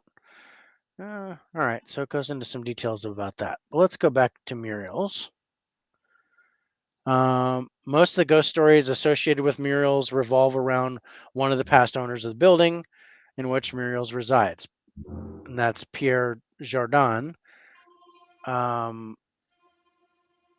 Right, Jardin spent the rest of his life in his home. He was rightfully so, very proud of his home.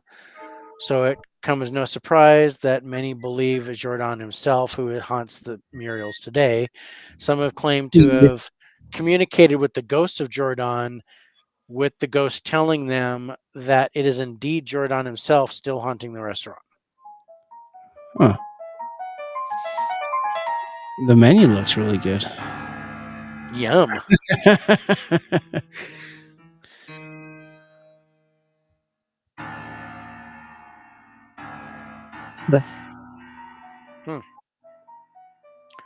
It looks like this is the only ghost, though. I'm looking through. I don't see any I've heard a other. female voice coming through on EVPs. Yeah, there's some some stuff about a female, but no saying as to who it is. Électrique. Okay, so New Orleans is very unique, blah blah blah. Mirrors is no exception. After a few of the paranormal investigators mentioned to Muriel's management that they believe the ghost was acting out because he wasn't feeling that anyone noticed him. Also, that he didn't like having all the people in the house.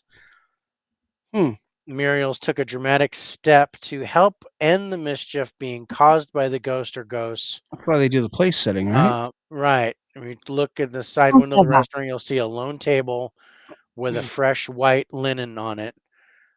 There is an entire place setting complete with bread and wine. Hmm. So every single day, the staff of Muriel sets that table and leaves him bread and wine. Ever since they started doing this, the mischief has ended. Said Oh, no. but I said no. Don't worry, Jardin is still there. Oh, Carl's here. Carl, dude, welcome back. He makes himself known from time to time by touching someone, by talking in a manner in which people can hear him, and more. I don't know if any other restaurant goes to the extent of setting a table for ghosts every day, but Muriel's does. It all comes down to respect for the dead. That's interesting. It seems. I don't know why this one's number 2. I agree. I don't see this as number 2. I believe this is an intelligent haunt, but it's only one dude. I don't believe he's threatening. He did used to mess with people. It looks Yeah, like some a kind of more prankster. mischievous way. Yeah. Yeah, but then once they set a place for him, he kind of calmed down a little bit. He's like, "Okay, I've got my spot. You guys go ahead and do your thing." But he still, he still interacts with people. He Larry. touches people from time to time. Yeah, hey, Um, I'm still here. you know, just to let I people know that he's still Plan. there. I think he's Worship. still active, but yeah, I'm digging on the menu. My I, duty. I wouldn't mind going there just to eat. You're right? The menu looks phenomenal. Yeah. Uh, I think there's an intelligent haunt there. I would say it's definitely haunted. I'd probably put it in like 65, 70 range for a Yeah. haunted level. Yeah. But besides the Danger. mischief, maybe Yeah. freak out maybe a little bit, so because you're Maybe a not little expecting surprised. something. Yeah, especially if you're getting touched and stuff. And like you said, if you're getting touched, there's a chance you can get hurt. Yeah. Um, So I always like I said, I always put that at started at 50. If he can yeah. touch me, he can hurt me. Yeah. But I would based off his non pretty much only being the only person there being touching people. Yeah. I understand you get the female EVPs, but that could be very much residual. Hmm. I would probably put that danger. I wouldn't go any higher than 50 with this guy. Yeah. I He might even doesn't pull that down Send. a little bit. I might even go 45. I don't know. My phone just said threat, so maybe I'm wrong. Maybe. My phone 45. hasn't said shit in a while. Yeah, that is weird. Mine's all chatty over here. Mm. Uh, whether I'm in French or English, that was crazy though. That was coming through with an English accent. Yeah. Really weird. That was really weird. So Okay. what's number one on the list? Number one on my list is the Hotel Monteleone. Hotel Monteleone. Yeah. Monteleone.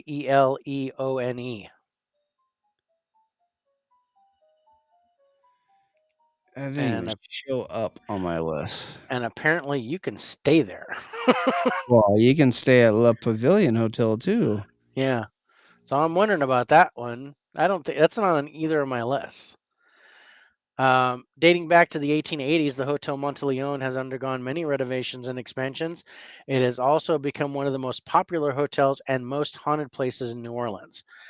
The Hotel Monteleone is famous not only for its carousel bar and famous guests, but also for a number of spirits that remain permanent hotel residents. One ghost that remains at the hotel wandering the halls is a former employee named Red. A number of children that died in the hotel from yellow fever have frequently been seen in the hotel as well on the 13th floor. According Oh, to people who have worked for the Hotel Monteleone, the bar is a favorite spot for ghosts to appear and quickly disappear. Hemingway stayed there and is actually mentions the hotel in Night Before the Battle. Faulkner stayed there. He wrote The Sound and the Fury during one of his stays. Tennessee Williams when he wrote The Rose Tattoo. Oh shit. Yeah, it's got some history. Dude, it feels like there's a muse inside this hotel.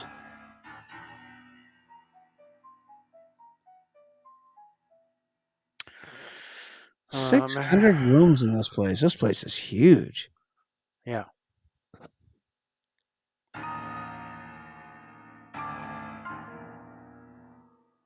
Dr. Larry Montz.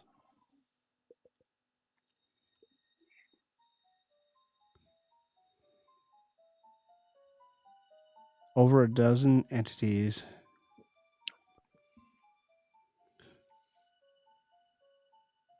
Dude, this sounds like Wow. it sounds exactly like Le Pavilion. I wonder if it changed its name.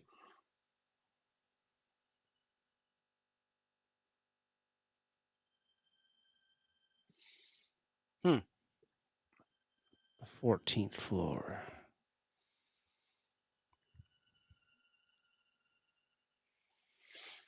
Let's see. Yeah, for generations, near on a century, guests of the Hotel Monteleone have reported spotting ghosts or experiencing strange things during their stay in the hotel.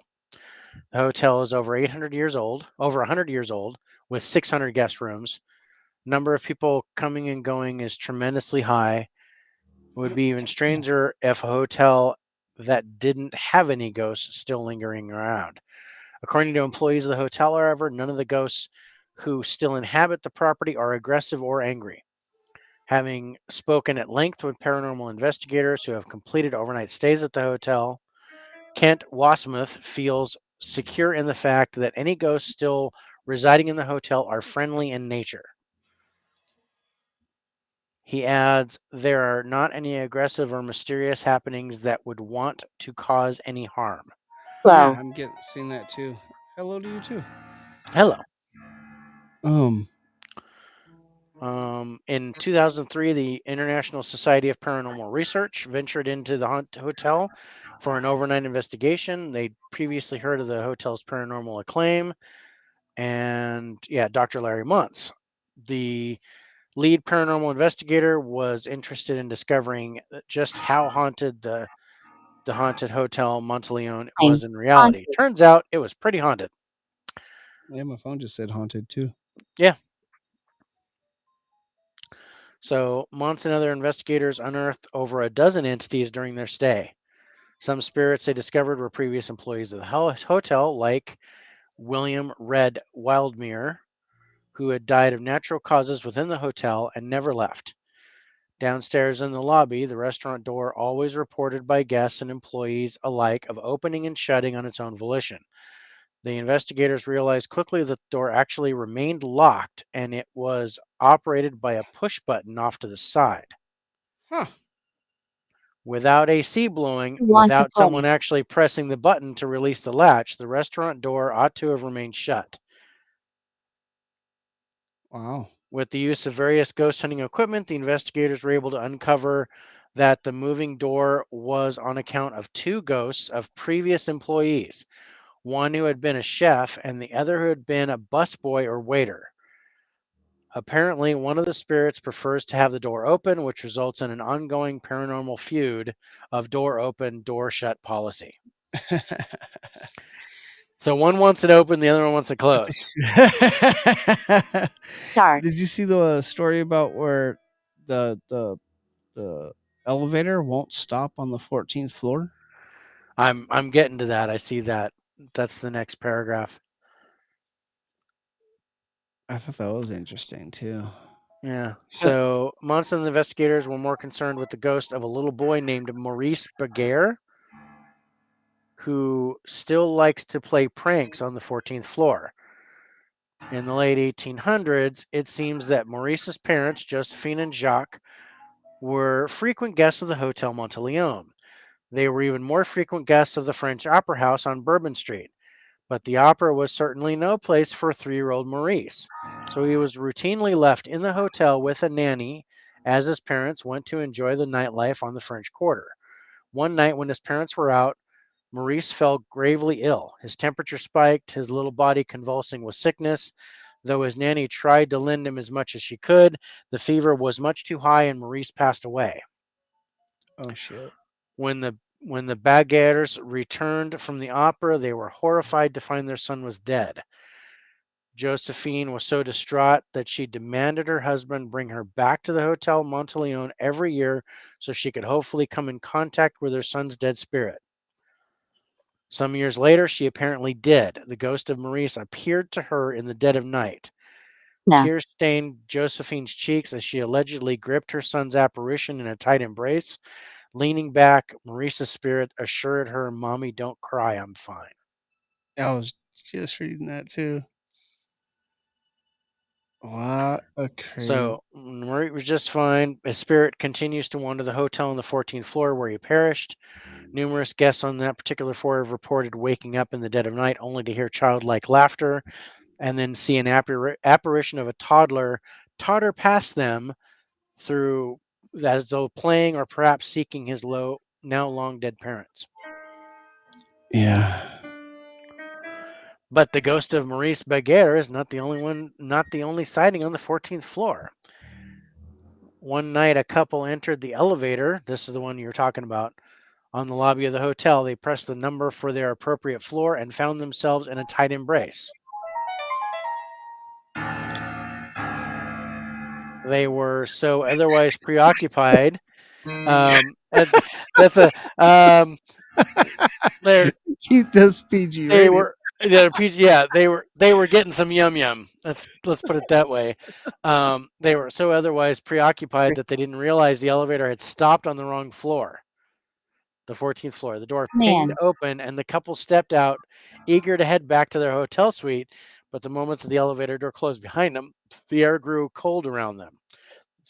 The skin on their arms prickling as an inkling of awareness edged out the passion. Holding hands, they slowly made their way down the hallway. With each foot planted on the ground, already cool air got much cooler and a chill shuddered down their spines. They rounded the bend in the corridor and nearly released a scream at the ghostly scene before them. Although the couple hightailed it back to the elevator with record speed, what they saw was imprinted in their memory. Apparitions of children playing in the middle of the hall, children not wearing present day clothing, but clothing of a bygone era, of childlike giggles. Then, one by one, Here. each child's apparition stopped to stare at the couple before vanishing from sight. Garden. Who's here in the garden? Is it still Carl? Carl, are you still here? Who these ghostly children might have been in a previous era is a mystery. Various other paranormal investigators over the years have come in contact with a 10-year-old boy who also likes to frequently visit the 14th floor.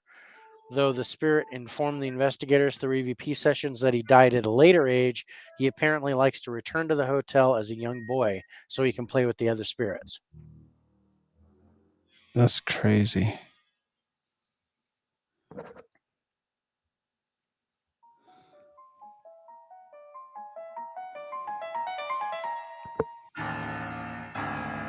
Yeah, so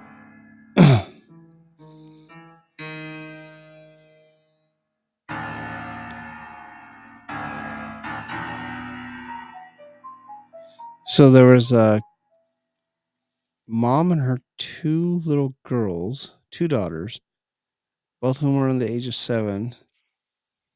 When they were riding the elevator, no matter what button they pushed, it always stopped on the 14th floor. And the two daughters were actually scared about it. It's like, why is it stopping here? And so they wanted to always take the stairs.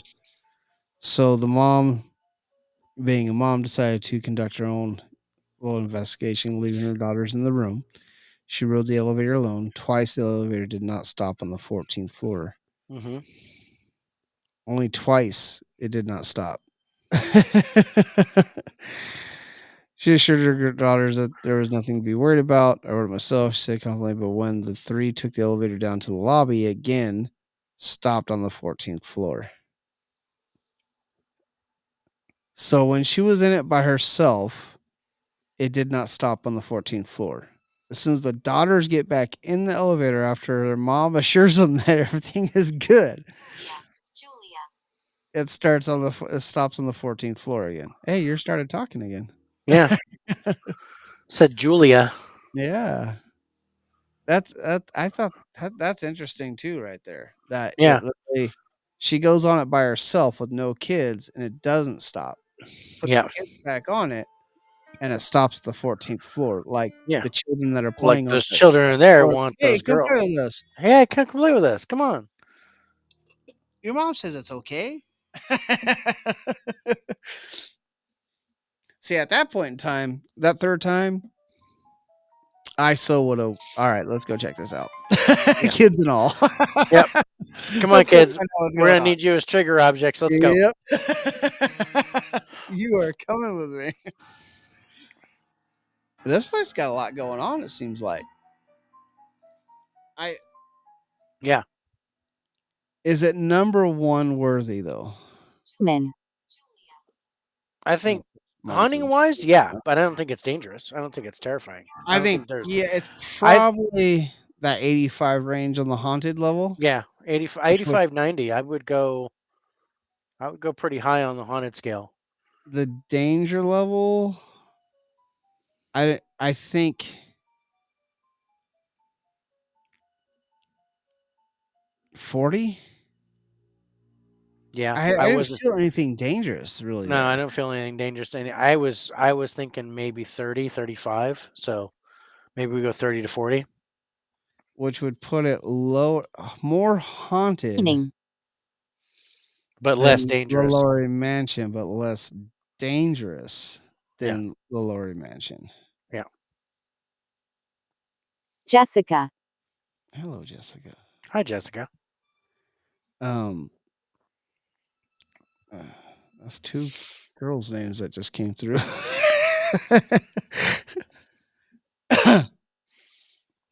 So our most haunted places that we've talked about have been the Hotel Monteleone and the Laurie Mansion. Recently. Old Absinthe is right there too. Hmm.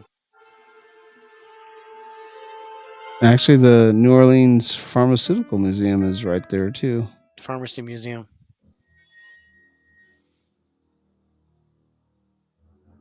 Andy. And now Brandy. A lot of I don't know females came through. what that one is. But Le Pavilion Hotel, that's where it says it has over 100 entities and didn't make the top 10 on your list. I mean, they literally have a woman in black touching a dude in his bed, rubbing her hands through his hair, saying, "You belong to me. I'll never let you go." Nice. And that didn't make your top 10 list. Then it didn't make either list for haunted or terrifying. But I mean, there's tons of spots Dude. Okay. in New Orleans. All right. So we talked about 10 locations tonight. Yeah, It's interesting that we didn't talk about this one. I'm just going to circle it. yeah. So just Well, off the and, 10 and I've got locations. a few. I've got a few other ones that weren't talked. They're on the terrifying list, but they weren't on the haunted Yeah. list. Yeah. We didn't even talk about Marie Laveau's island or anything like that out Right. there. So, I mean, there's Or the so abandoned much stuff. We more. talked a little bit about the Charity Hospital. A I think little that bit one. about the charity hospital. Yeah, I think that one's really haunted. And there's a couple other abandoned ones like that Six Flags and Yeah. that other medical center that I am really intrigued about those three spots. Yeah. We'll have to do a part 2 for New Orleans. I I guarantee. think I And think so. Savannah as well. I think so. Cemetery. Oh. Regret. Yeah, I regret that we didn't have another 2 hours to talk about more. So, just on part 1, I'm actually going to write part 1 on here because I guarantee we're going to talk about New Orleans again. And Yeah, New Orleans we're going to talk about them again. so, if you were just based off the 10 places that we talked about tonight in New Orleans, and say that you had no idea about New Orleans whatsoever, Yeah. and we just talked about these 10 places, Hmm. how haunted would you consider New Orleans to be?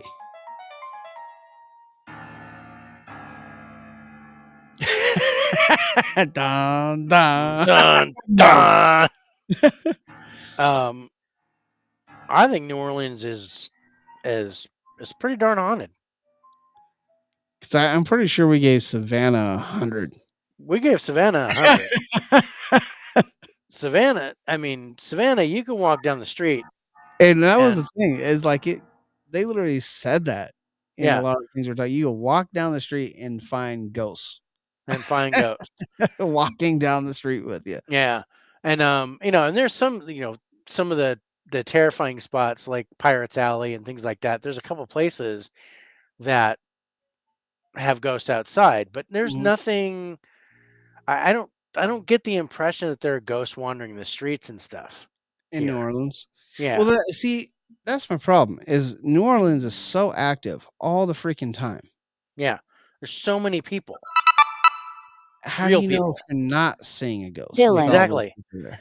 Exactly. And that's it. That kind of goes back to the Winchester house when I was there. I was there S- during the day and there are Yeah, tours all over the place. There are people yeah, everywhere. I still saw things, but it wasn't much. I saw way more doing the front side tour because there was hardly anybody there. And yeah. I got way more experiences And they didn't during have that that. available when I went. Yeah, it wasn't even they had just opened it that year when we went. And I was like, dude, we got to do this front tour because I've never done it. Yeah. Um, and Oh, when I so did, the last time I was in that house, I was 6. But um, I would say New Orleans, and like I said, we're gonna have to do a part 2. yeah, Uh, just based off of going off what we did tonight, I would say a 95. I I'm was gonna gonna put go it 90. five below, five I was below gonna go Savannah. 90. Yeah, I was gonna go 90 for haunted. What about the danger level? And I'm not talking about getting drunk and having your kidneys stolen. Danger. Right. Yes, that does happen in New Orleans And no too. Victor Crowley, but um, I mean, as a whole, I'm if we're just talking about the 10 locations, then probably a 60, 60, 65.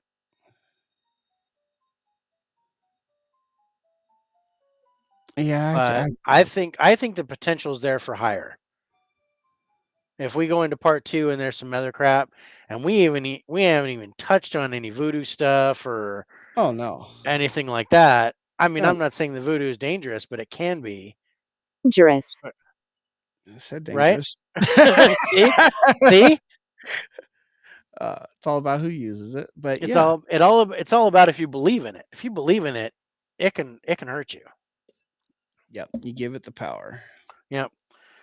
Um. So yeah, I reserve the right to change that when we do part 2. Yeah, I put a Come up with question mark some, next to that one. yeah, All right. Yeah, we'll have to do a part 2 later on.